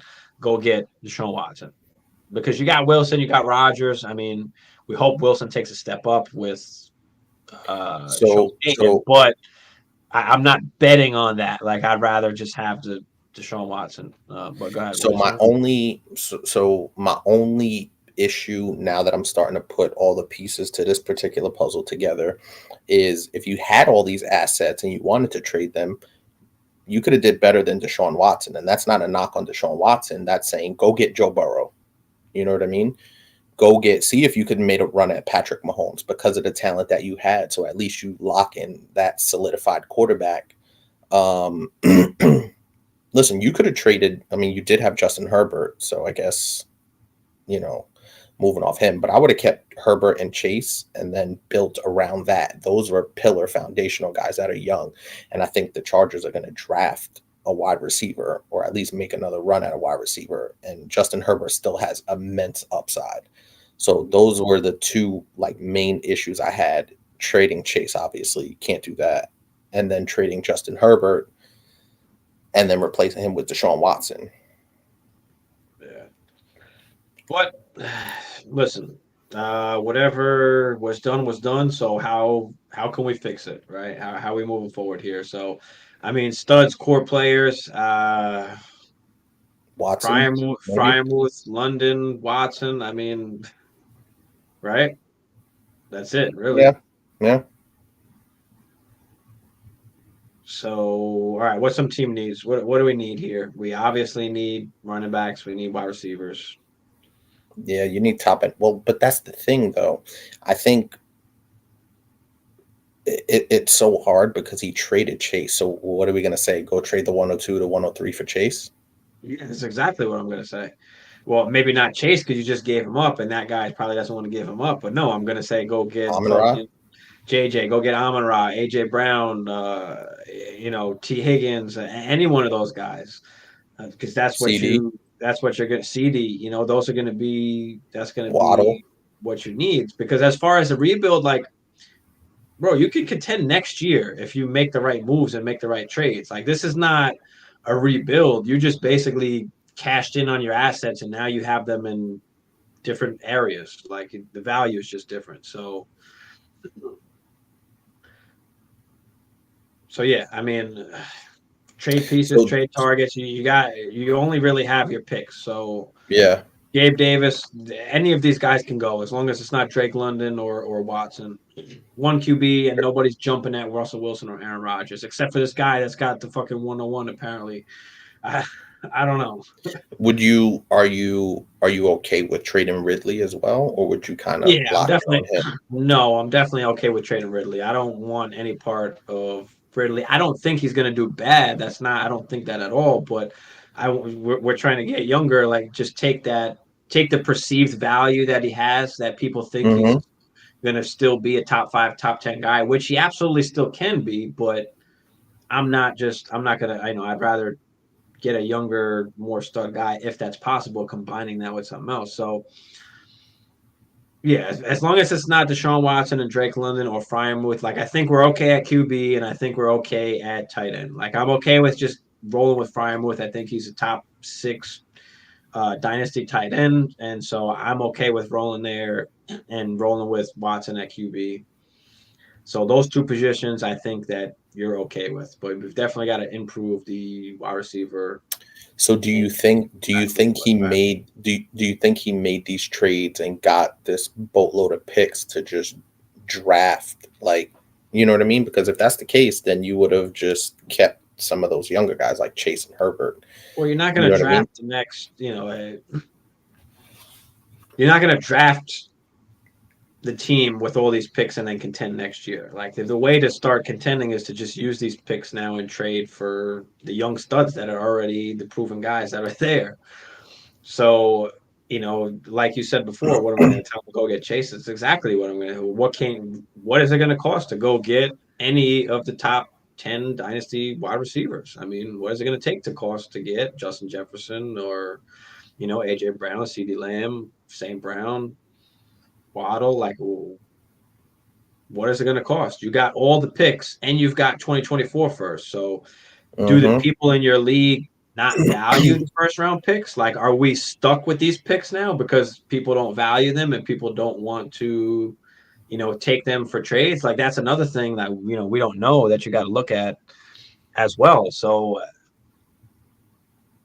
I'm definitely looking to move all of these picks. I want to build up my wide receiver room. I mean, you can start 2 wide receivers and 2 flexes. So yeah, I'm trying to build out 4 dominant wide receivers. You got one in Drake London, who I like, and that's fine. So we're okay with keeping him. But can we trade? And all you've got is the picks. You don't got much that you can really add to except for Ridley. That's of much value on the team. So Gabe Davis potentially, not crazy, but something of an established guy. and it's only start 8, so the value is a little bit different than normal like superflex or start 10 leagues. So Yeah, it's not do as, you have to? might have to overpay now. Yeah, exactly. You have because you need studs to win in a start 8. So that's what I'm saying. You might have to overpay. Do you have to give up the 102 and the 103 to go get CD Lamb? Like, you know, I'm doing it. Bye. If the guy will even give it up for that. I mean, in a start 8, I mean, what's the chances that somebody's willing to give up the stud CD Lamb, St. Brown, like AJ Brown? Like, Right. it's going to be very difficult. Like, so do you have to give up 3 first? Like, then you got to do that. Do I got to give up the 103, the 102, the 103, and the 105 to get CD Lamb? I'll do it because then that gives me London and CD Lamb at least. And I'll just kind of figure it out from there. You still got 3 firsts in 2024. I mean, can you take then the 1010 and the 110 and the 205 and go get Devonta Smith? So, I like that. do you have to add in a 2024 first? Then do it. What you need to do is use these picks as currency and go buy the best possible wide receivers that you can get. Like that's exactly where you need to start. Forget about the running back right now. Build up 4 dominant wide receivers. You got 1 in Ridley. We need 3 more. So whatever wide receivers these picks can get you, you need to get the top 3 wide receivers that you can get with these picks. And if you can't get them and you have to make these picks, then we'll talk about that in a second. But what do you have to say about that, or what do you got to add to that? Yeah, no, and it's a really interesting dynamic to look at because, like you said, the format dictates a lot in terms of value. Obviously, start 8 and only 10 team and 1 QB.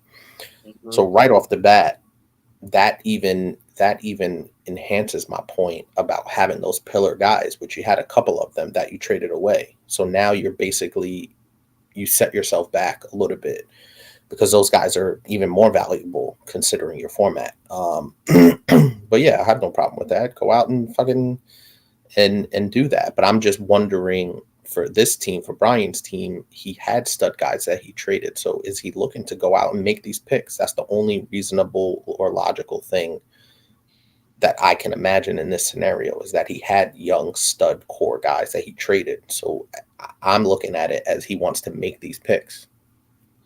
Yeah, I mean, listen, you can't get any of those top guys, then you got to make these picks. So if the guy at the 101 is really taking QB in a one QB league, which it does not make sense. I don't know if that is just a joke, he's fucking with you, or what. But if that does happen, you're automatically taking Bijan at the 102. It's a start 8, you're taking Bijan. At the 103, now you can take the best wide receiver off the board. You got the 105 too. So you're going to get 2 of the 3 best wide receivers off the board, including Bijan Robinson. So you go in with Bijan, Drake London. For me, it's going to be Jigba and Quentin Johnston. Then you've got London, Jigba, and Quentin Johnston. You're almost filled out your whole starting positions there. You still got the 110. You still got the 205. You're going to have to make those picks as well. I mean, at the 110, I don't know what running backs are going to be there. The Sean Tuckers, the Bigsbys, the uh, depend who falls, who falls that late. Is Josh Downs going to be there? Is Boutte going to be there? I mean, then you're filling out those positions as well. So, but in that case, you're probably not going to compete in 2023. So you're probably looking at 2024 in that sense, once those guys all got a year under their belt and they hit, because that's the other part, is they got to hit. I Risky. mean, Yep. guys, let's not forget, not every pick is going to hit. Not every first round pick is going to hit. Like, there are going to be the guys that don't hit. There are going to be the Clyde Edwards-Hilairs. There are going to be the Mike Williams from the Lions back in the day. There are going to be the Kevin Whites. Like, there's going to be those guys, the Kelvin Benjamins. There's going to be guys that don't pan out, and you're always taking a risk with the pick. So if you are planning to make all these picks, you're just, it's a little bit more riskier, and it's going to push you back probably at least 1 year for contention. Probably 2.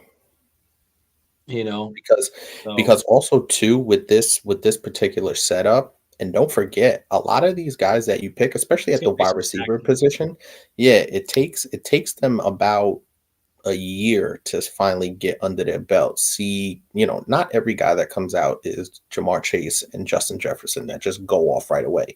Amon-Ra St. Brown is a perfect example, right? He wasn't really well known going into the first half of 2 seasons ago, and then he just burst on the scene at the end of the season, right?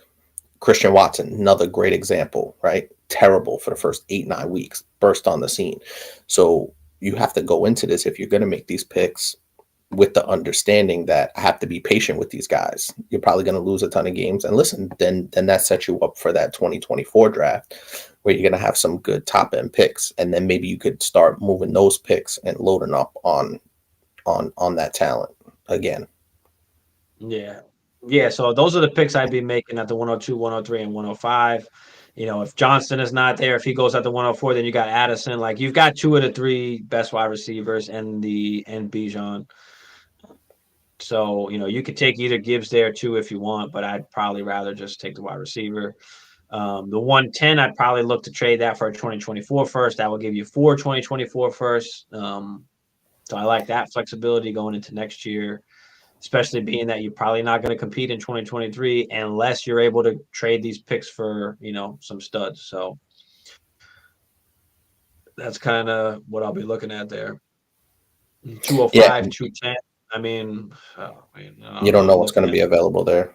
Looking at the 8 chains, you're looking at maybe the Michael Mayers and 1 QB. I mean, 10 team. Also, too, like probably Zay Flowers, Rashid Rice. Those are guys that you're going to find in the 205, 210 range, probably. Also, too, don't be, especially if you're going to make trades, don't trade for any running backs. especially older running backs that guys are going to put out there, like the Derrick Henrys, like the Jonathan Yeah, Taylors. that's Stay away from that. that's why I always say to build around the wide receivers, and then once you have that settled and you have that done, then you can go buy those old Derrick To get you Henrys over and the all those top. guys, Yeah. get you over the top to fill that running backs, to fill the running back role. Like that's how I like to do it. Or you can draft running backs, of course. Those are the two just kind of best ways to go. And they just change too much year to year. And we don't know anything yet. It's too early to go out and buy actual running backs right now unless they're the Saquons, the Kenny Walkers, and those types. So, but yeah, I think we covered everything there. You got anything else to say about this? Yeah, no, it's a lot of work to be done here. And when I see people trading Jamar Chase, it upsets me. Yeah, especially in like a start 8, like there's no reason, unless you're like start 11, start 12, like you're not And maybe trading the JJ's, you're not trading the Chases, you're not trading those kind of guys. even Justin Herbert, I wouldn't have panicked on Justin Herbert yet. Like those are those foundational pillar guys. Herbert and Jamar Chase, you could build around. Yeah, I wouldn't have panicked on Herbert either, but I mean, depending what he got, he probably got one of these, high first. I mean, who knows what, But what he even got, still, right? He for did me, wind up getting Watson, and he didn't have to pay a ton. So I'm like, it's not a crazy. It wasn't a crazy bad thing. I do wish he would have kept Chase, or I hope at least if he got rid of Chase, he got London out of it. But yeah, but now yeah, like we've said when we first started, yeah, we're absolutely going to tell you to go get Chase now. also too, Brian, if you're tuning in or if you see this down the stretch, after you're drafting anything, come back to us with what you did because I'm really interested to see how this roster shapes out. Yeah, let us know. Let us know if you can't make any moves or what's going to happen regardless. But Marty said, how do you feel about having two players on the same team? Hollywood and D Hop. Yeah, Hopkins is going to get traded. They've said that already. They're gonna get him out of there. I'm not currently looking to even have D Hop on my roster, so I'd be looking to get rid of him. Unless you are, in contention and he's one of those guys that's going to take you over the top. He's just in that flex spot or something like that. Then, but like if somebody's willing to give me a first, like he's absolutely gone. Early second, it just depends on if I'm really contending or not. But yeah, I mean, I don't mind. I mean, Chase and T Higgins. Look, now T Higgins is going to go to a I was different getting ready team. to So it's say like, there was there's only really two tandems that I would maybe three that I could think of that I wouldn't be upset if I had them. It would be Higgins and Chase. It will be Waddle and Hill, and maybe an AJ Brown and a Devonta Smith. Like outside of those three, I'm trying to stay away from it. And it's not really worth, you know what I There's not mean, many having guys, that. not many Yeah, situations like that anyway. right. So I mean, I think you're okay. But yeah, I wouldn't really. I don't really want. Is Mixon? No, no, no. Mixon is not a buy low. No. Mixon has always been a sell for me anyway. Forever. I'm not messing with Mixon. I don't think he's. I think we know what he is. We know all the touchdowns that he got last season He's kind of not vaulted him efficient. up to the time. He's not efficient at all. He's a guy that you just, and now he's getting a little bit older. Where he's about to be 26, 27. I mean, I don't know how much time. What does he have? One more year left on his contract. I think. I don't know what his contract is. I have to look into it. But yeah, he's not a guy that I want at all. I'm not going to buy Joe Mixon. I'm always looking to move running backs. Like I So just the made a charge was trade. Good. really quick. The charge was dismissed, by the way. Yeah, yeah, it was dismissed. So I made a trade today where I traded, Jared Goff and the 105, and I got Javante and Jerry Judy in a super flex league. And I'm probably not even going to keep Javante. Like I just took him for the straight value that when he does start playing and he actually does look good, like he's going to be worth, two firsts. Like he's going to be worth a first plus, and at that point I could try and move him.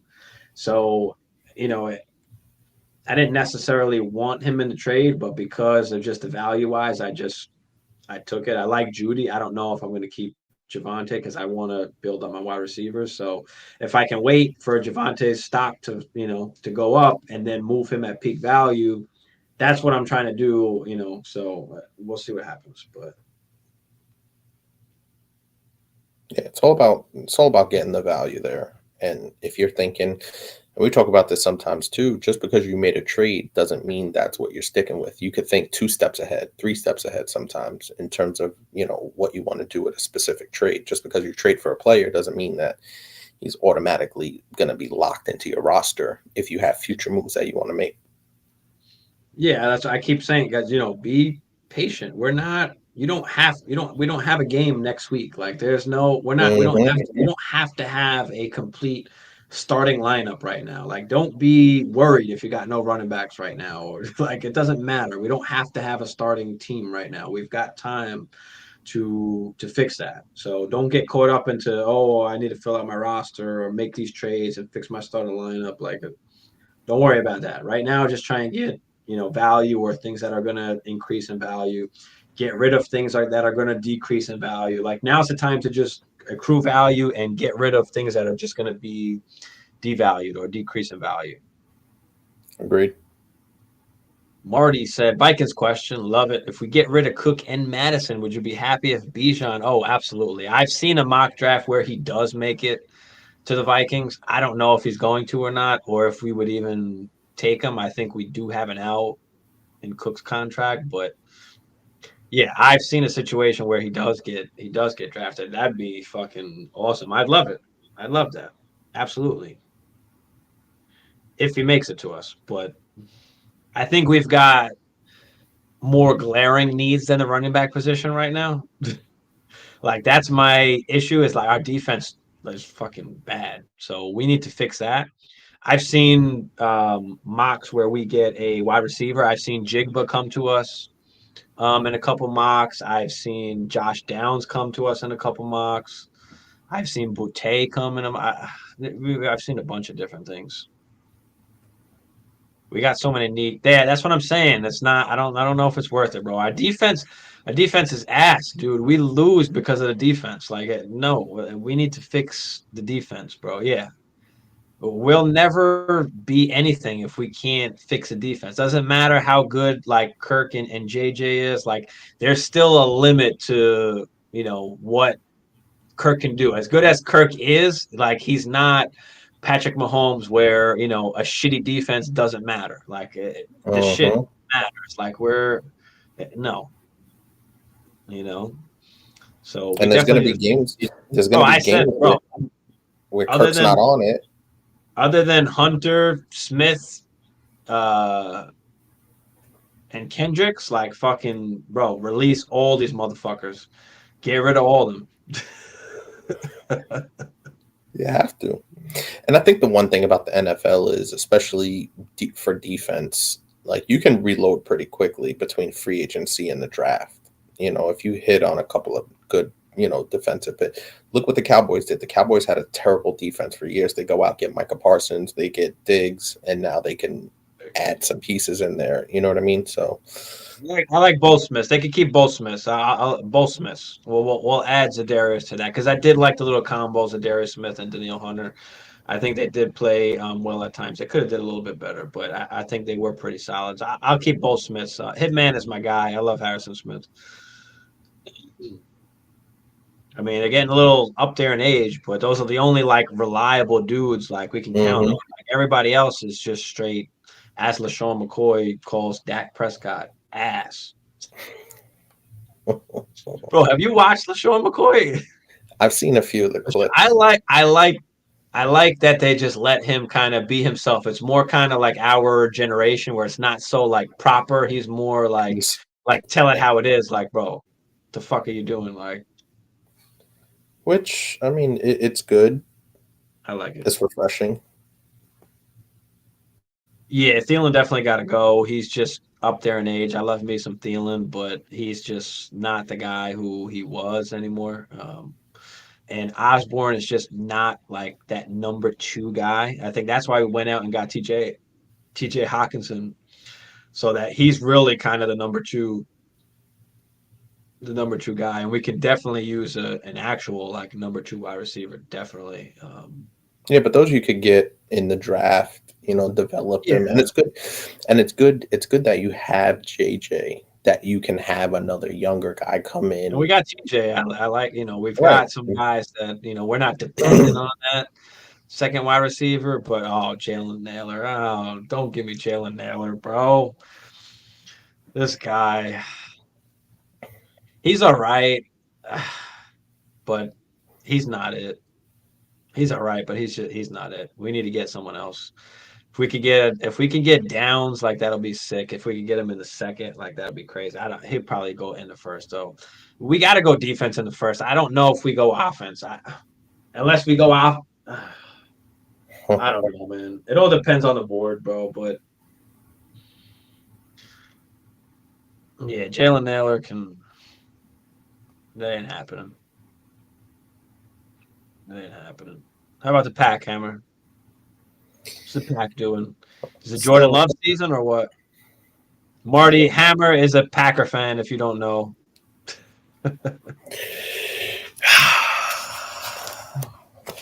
just fucking guy. get some. Yeah, I don't. It's tough. I think it is. I think the writing's on the wall now. I would like to see him come back and work with the guys he started building a rapport on in the back half of the season. But I just think the Packers are so fed up with him that they're just like, bro, let's just. I was talking to Bagala, and they should have traded Aaron last season when they traded Devontae and just It's dumb.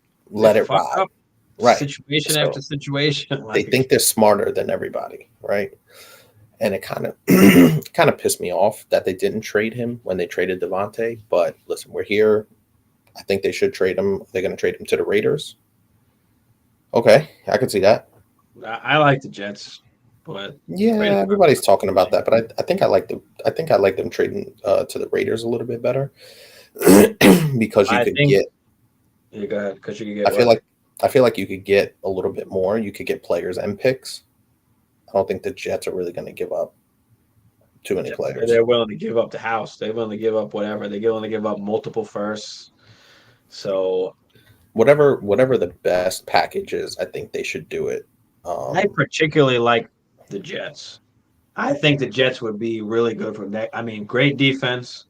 You've got a young stud running back, Brees Hall, young stud wide receivers, and Elijah Moore, Garrett Wilson. I mean, they're in win now mode. They're willing to go and pay for the and I damn. think, So I and I like think, that. I like that the best. I think Vegas still has a little bit of question marks. She is especially defensively, still a little bit sour there defensively as well. And I think Aaron's at the point now where he wants to be on a team like that. He can actually fucking get there. Even though Devontae Adams is there, I and was that was going to his say that. boy, but I still like the Jets better. But go ahead, Hammer. What do you think? Yeah, I think the Jets make more sense, right? From a roster construction, just think about if Aaron played the way he played this past season on the Jets team, are we talking about them in the AFC Championship game potentially? The playoffs, definitely. Winning a playoff game, a wild card game, yeah. So, I it's tough because I don't care for the Jets at all.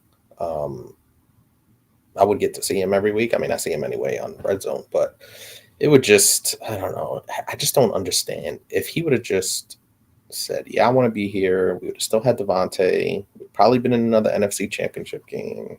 It's bullshit. Well, that's all. That's all. Blow pack, blow. Yeah. We're not doing that.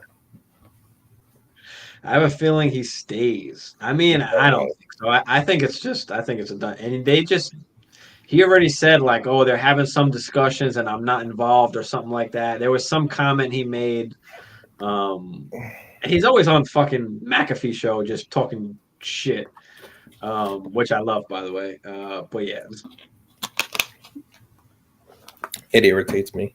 But yeah, I think it's either the Jets or the Raiders. The Jets make more sense, but I could see him going to the Raiders. yeah, I could see it too. But yeah.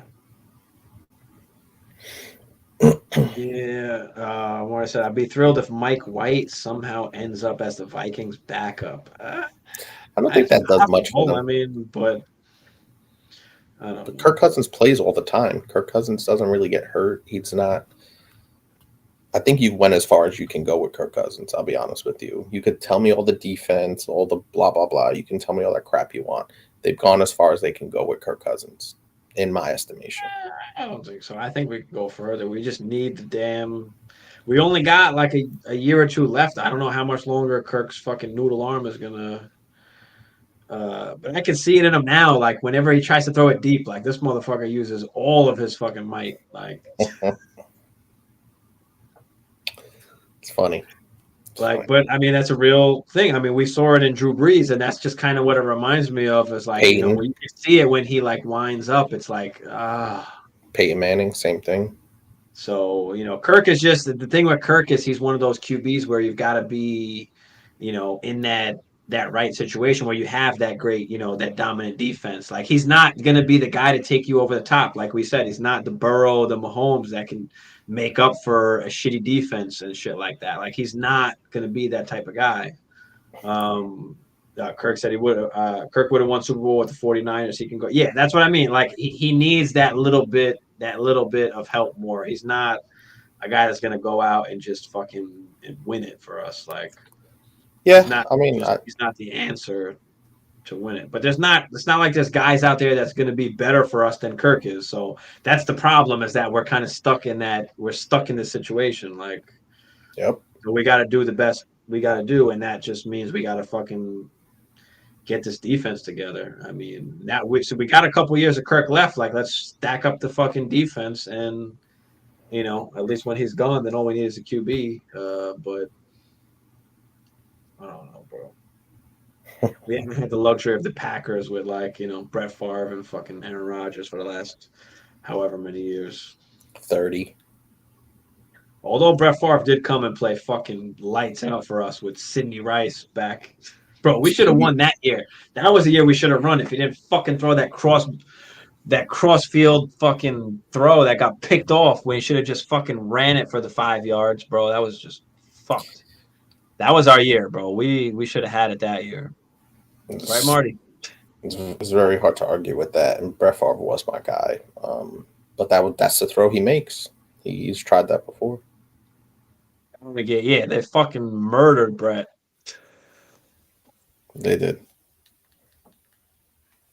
Competitive rebuild season was an L, fun to watch. Yeah, I mean, the defense is just garbage. I mean, we've got to fix it. I mean, Dalvin Cook is getting old now too. Madison, I mean, is a free agent. I mean, I doubt he wants to come back and be a backup again. I mean, I'm sure he wants to get some kind of role somewhere and get money. So he's not coming back. So we're stuck with Dalvin for another year or two, which is fine, but we have to fix the defense. Like that's we got nothing. There's nothing else that we need to do except fix the defense. We can worry about the offense afterwards, but we need the defense. As long as we got Dalvin, we got Kirk, and we got JJ and Hawkinson, we're gonna be like okay at least, on offense. But we can't do anything when our defense can't stop fucking a high school team, bro. It's fucked.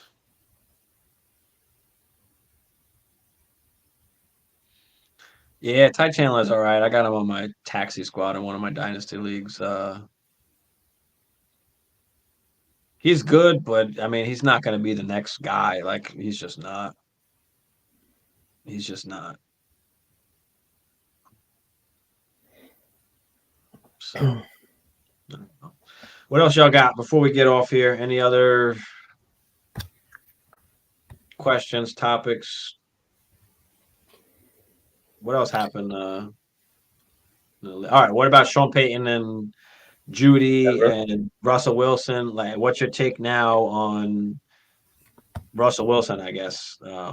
What do you think this does for him? I'm not gonna overreact too much, to be honest with you, because I think that we overreacted when Russ got to Denver, and maybe we just need to face the fact that Russ isn't the same guy.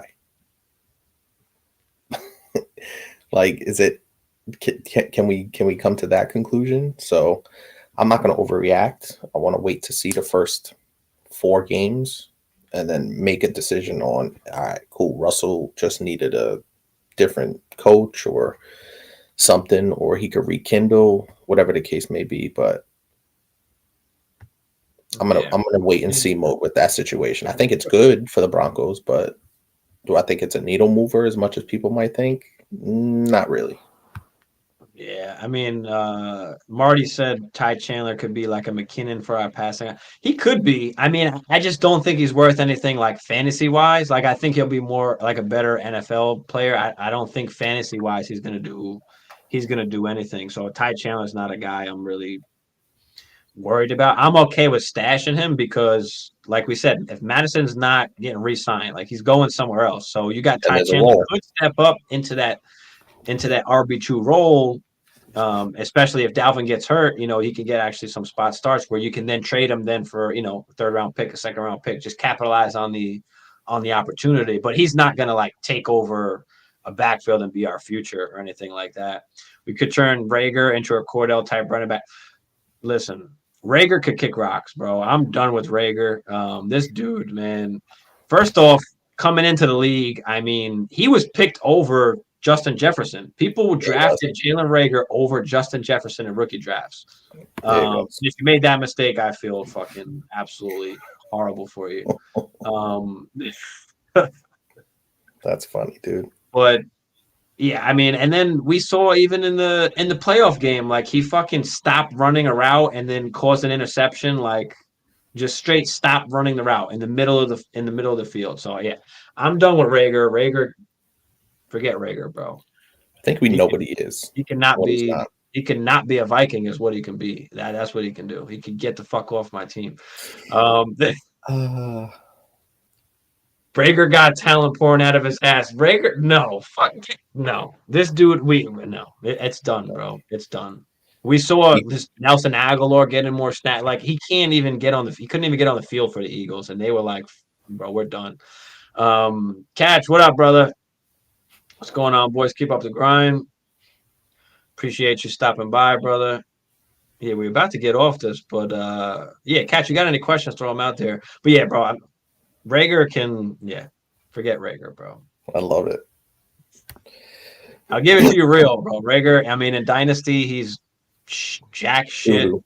He failed a lot of people, but this is why you don't always go for situation. Like you go for just go for the talent and the upside, right?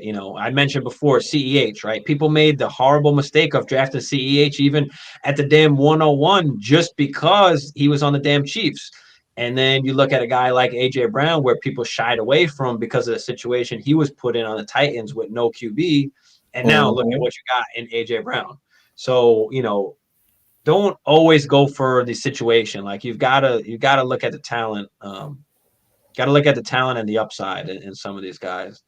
People said the same about CPAT. Yeah, and what does CPAT do for us? Jack shit, except run back a couple kick returns. I mean, now he's actually doing pretty decent in Atlanta because they're giving him the rock. But I mean, we've always had a guy like that. I mean, Percy Harvin was fucking getting high and running shit back fucking every game. This motherfucker was sparking up and then just out there running shit back. Like Percy Harvin was solid. I'll give you that.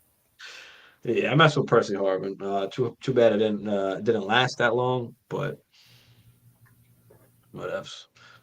That's what I'm saying. Try him at running back. I mean, but he's not a running back. Like he's not even like a great guy with the ball in his hands. Like he's just fast. He's like that Henry Ruggs, that Deshaun Jackson. Like he can beat you over the top, but he's a good NFL player, but not necessarily for fantasy, bro. He's laughing, bro. I could rant on some of these things, bro. My bad if my rants are taking over, but Jake said Patterson's a lot heavier than Rager. Yeah, absolutely. Patterson is just a bigger dude, a bigger specimen. Yeah, I mean, what do you think about fucking Rager pissing me off with Rager? No, he's trash. We already know this. We know what he is. We knew what he was when he was dropping passes in Philadelphia. Rager built sturdy. Quadzilla. I've seen it. He does got some quads. I've seen him in person when I went to Definitely the game. should. I give it. I give that to you. He does got some quads, but no, he could take those quads right out of Minnesota, bro. I no. But yeah, I mean, honestly, that one play that he literally like stopped on the route and caused that Kirk interception, bro. That said it all. Like I was done after that. At first, I was like, all right, maybe he could do like the kick return thing. Like now, like Done. just forget it, bro. Get out. Just go somewhere. Just not here. Go to the pack. Nah, to be honest with you, I like what our wide receiver Yeah. core could shape up to be. Get Sammy Watkins out. I know Lazard is gone, but Watson, Dubes, we could work with that. Yeah. All right, what else y'all got before we're about to hop off? What are we in 2 hours now? Yeah, we're about to hit 2 hour mark. What were we talking about? The Russell Wilson thing, right? So Yeah. yeah, I mean, listen, I love that Sean Payton is there. I think that's the only hope that Russell Wilson has. But at the same time that when you look at the bright side of it, like, okay, good Hall of Fame coach. We saw that when Drew Brees got older, he wasn't able to kind of push that ball down the field anymore like he used to. And Sean Payton found a way to game plan around that. Like, yes, he did have Michael Thomas, he did have Alvin Kamara, but now he's got, Jerry Jeudy, he's got Javante, he's got some things that he can work with there. So when you look at the bright side, how much worse can Russell Wilson get from what he did last year?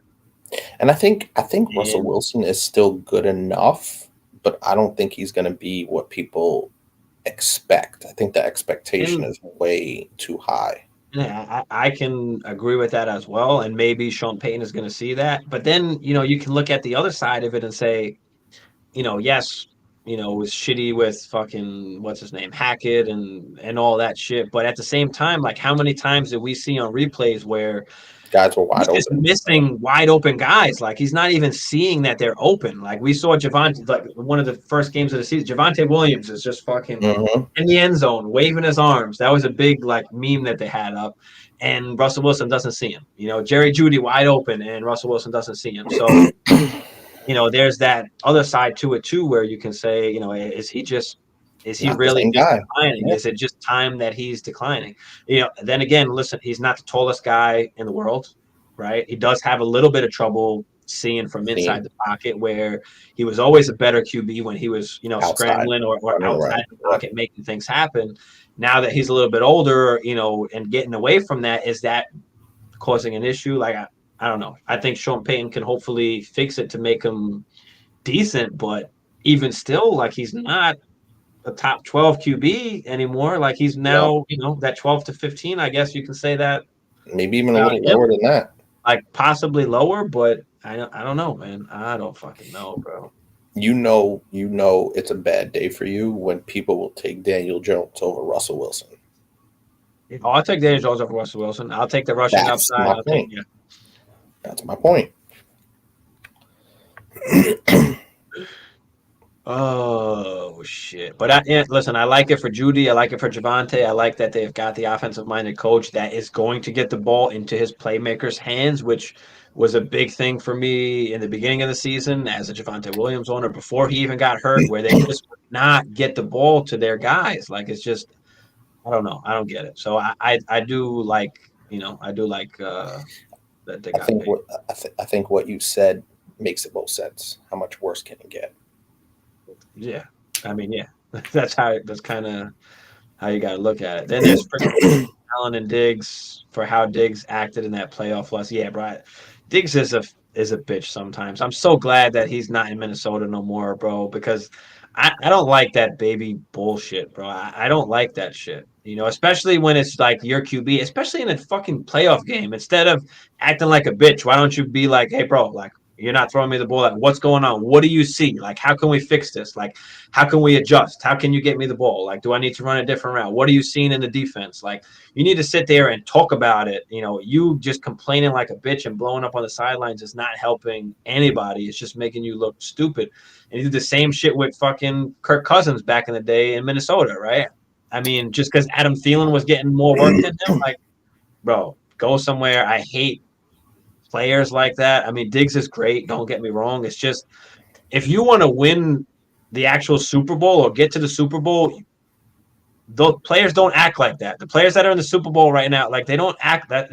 No, that just doesn't necessarily happen. Like you need that team vibe. You need that. Diggs is supposed to be getting everybody up. He's supposed to be the fucking leader. Like I think it was a little deeper in terms of his frustration with not being able to get over the hump. Like it's a lot. Like I'm not here to judge a dude for being frustrated, but I don't know.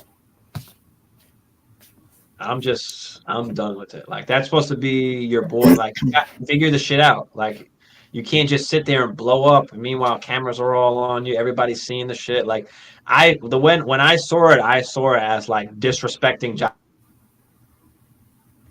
Allen on national TV in front of fucking everybody. Like, no, bro, sit the fuck down. Grab the fucking little Microsoft clipboard that Tom Brady fucking smashes every game. Grab that shit and look at the fucking like, what do you see, bro? How can we link up? Like, what the fuck's going on? That's what you need to do instead of just crying like a bitch. So that I don't like, bro. I'm done calling that Diggs trade. Even Vikes won with that shit for getting Jefferson. Hell yeah, bro. Hell yeah. Javonte or Daniel Jones for you in Superflex? Oh, Daniel Jones. I mean, who would I rather play in my Superflex position? I That's mean, what I thought was a question. or who would I rather pick in like a startup? I mean,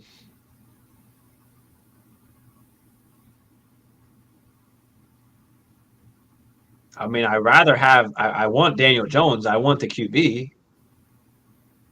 I definitely want the QB. Who would you draft? Who would you draft first in a startup? That is a very good question. That's a very good question.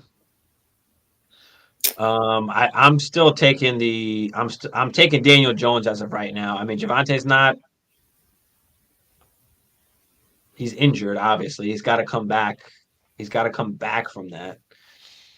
And it usually takes a full You're year. gonna want Daniel Jones as your QB2.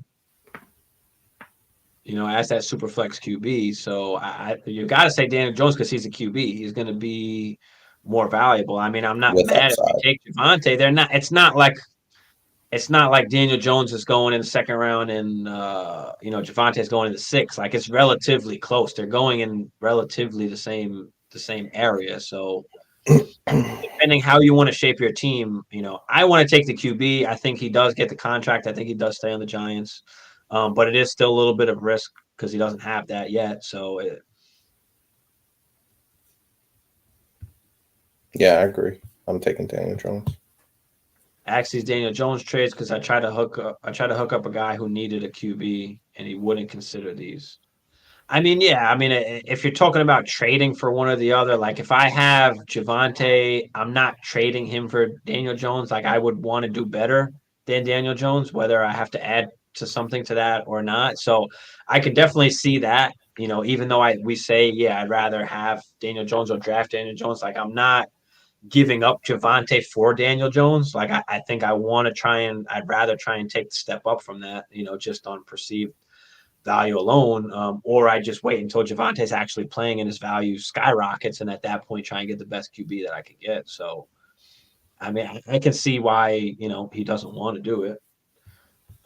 But then again, those are the people that maybe you win a championship on luck, but without having that second QB, it's hard, and you're not putting yourself in a window of contention for a long period of time. You're kind of just giving yourself like a 1 year like luck situation. So, if you can always lock in, a good top 12, top 15 QB as that super flex With QB, some upside. Yeah. Daniel Jones has the upside, man. You got to, but I agree. Yeah, absolutely, Jake. Anytime, brother. Marty said, Hammer, how you feel about Bakhtiari fragile ass? I don't know how I feel. I think he's really good. But it might be time to move on. He's really makes a lot of money. He doesn't play as much as he used to. And now without Aaron Rodgers there, is it worth it to have that high paid kind of guy? He's not that old. I think he's like 32 maybe. Yeah. But he's hurt a lot. And I think they'll have him back this year, but maybe after this upcoming season, he might be a guy they consider moving on from. So it's tough because he's one of the best left tackles in the league, but he just hasn't played over the last 2 years. Feel him. All right, what else you got? Anything else before we hop off, Hammer? Nah, man, just excited for this. Looking forward to the draft, obviously, and kind of just seeing if I can make my team better here and there, and just searching out the market, see what guys you could get. Dynasty never stops. Yeah, we got our subscriber and follower league that we're doing. I posted something on Instagram. All you got to do is follow us on Instagram and be a subscriber. I'm trying to see how many people we can get. We'll do either a 12-team or 14-team league, possibly do 2 leagues if we have that many people that are willing to get into it. So if you are interested in it, just hit me in the DMs on Instagram and take it from there, bro. Like to stream, I fuck with y'all. I'll tap in more often. Absolutely, Marty. Hell You yeah. already know, bro. You already know. We linked up on Hustler Stream, and absolutely, bro. You know the vibes, brother. And Skull, baby. Hammer's a Packer fan. I'm a Vikings fan, so we constantly fucking. It makes it go at beautiful. It makes Um, it awesome. Yeah, I mean, you can't be a cheese set, especially now. Like with Aaron Rodgers going, y'all are gonna start to feel the struggle. Y'all are gonna feel the struggle. It already started. Don't worry about your team. Skull, baby. Listen, we won the fucking we won the division, baby. We coming back next year. We're running it back. But We're here's running the it back. difference. Winning division is a big deal for you. Winning the Super Bowl is the big deal for us. When was the last time That's y'all the won the damn standard. Super Bowl? You had Aaron Rodgers, one of the greatest QBs, and I mean, no, man, y'all should have been a little bit better with Aaron and Favre the last 30 fucking years. I mean, I agree.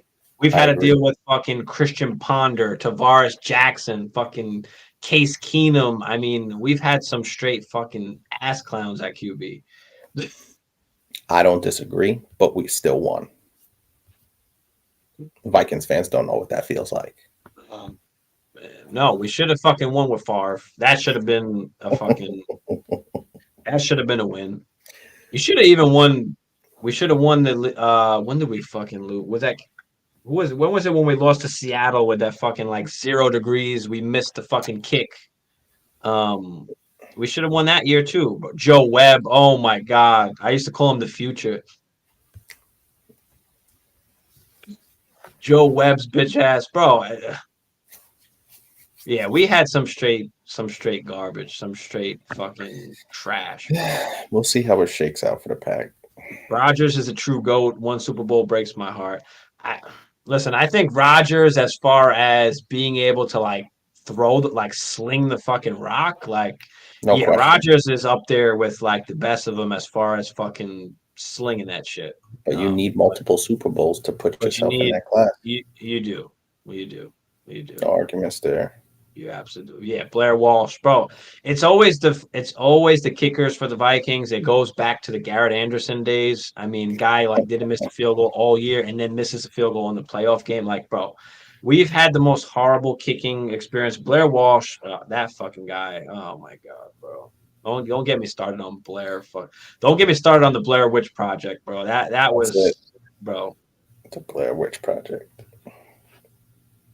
I go to sleep thinking about the Minneapolis Miracle, bro. That's all you got. Bro. It's rough, bro. I wake up every morning. I got it saved on my Instagram fucking thing, and I just pull it up, and it's the only thing I can be happy about for, you know. I will say this. The one game that haunts me as a Packer fan is that 2014 meltdown in the NFC Championship game against Seattle. That's the one game that haunts me as a Packer fan because that was a Super Bowl year. The other years, I could live with it. Bullshit, bro. Yeah, 97. I live in Minnesota too. Oh, all right, Jake, are you a Vikings fan? Are you part of the crew? Are you a Vikings fan as well, or are you not a Vikings fan? He better not be. He called Rodgers the GOAT, so he better not be a Vikings fan. But yeah, I mean, listen, we had a decent run with like Randall Cunningham and then Dante Culpepper. Like, we had a couple of decent guys in there. Then Culpepper got like fat and out of shape, and then went to Miami and just was a fat hog. But Yeah, that 98 team was dirty though.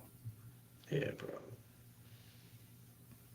Y'all went out bad last year too, Hammer. Yeah. But that doesn't bother me. It obviously every loss in the playoff bothers me. But when you're in the NFC Championship game and go look at it, 2014 NFC Championship game meltdown against Seattle, that bothers me. He's a 49er fan. Oh, come on, Jake. Come on. I said, Jake, what the hell? Bro, listen, I'm still Trey Lance and Brock Purdy could kick rocks, but yeah, what do you think about the whole Trey Lance and Brock Purdy? Let me hear it from a 49er fan. I think that was a big game for Brock Purdy. I think like to kind of cement himself, like he needed to come out on top on that, and I don't think he did that. So nowadays, I try not to care too much about it and put it all into fantasy. Yeah, absolutely, absolutely. I feel that too. It's the only thing that I know I have like a good chance of winning a ship. You have control. Because we have control. Because I don't know, bro. I don't know. Yep. All right, guys. We're about to wrap it up. We're about to get out of here. We'll be back next Sunday. I'm really gonna try and get out the running backs, the tight ends, and the QBs, the rookies. I'm gonna try and get it out this week. I don't know if it's possible, if I can. But I'm gonna try to get that out, and then we've got and Hammer. Hopefully, you can join me for this. But I want to do the dynasty rankings. So wide receivers, running backs, QBs, tight ends. We'll get into that. I got the whole like tier thing he will bring up, and we'll just we'll make some tiers and go over kind of what our top guys are, because I mean, we've always differed. Me, you, and Bagala. I mean, we've always differed in our dynasty rankings as far as youth or production or whatever. Mm-hmm. So that'll be interesting.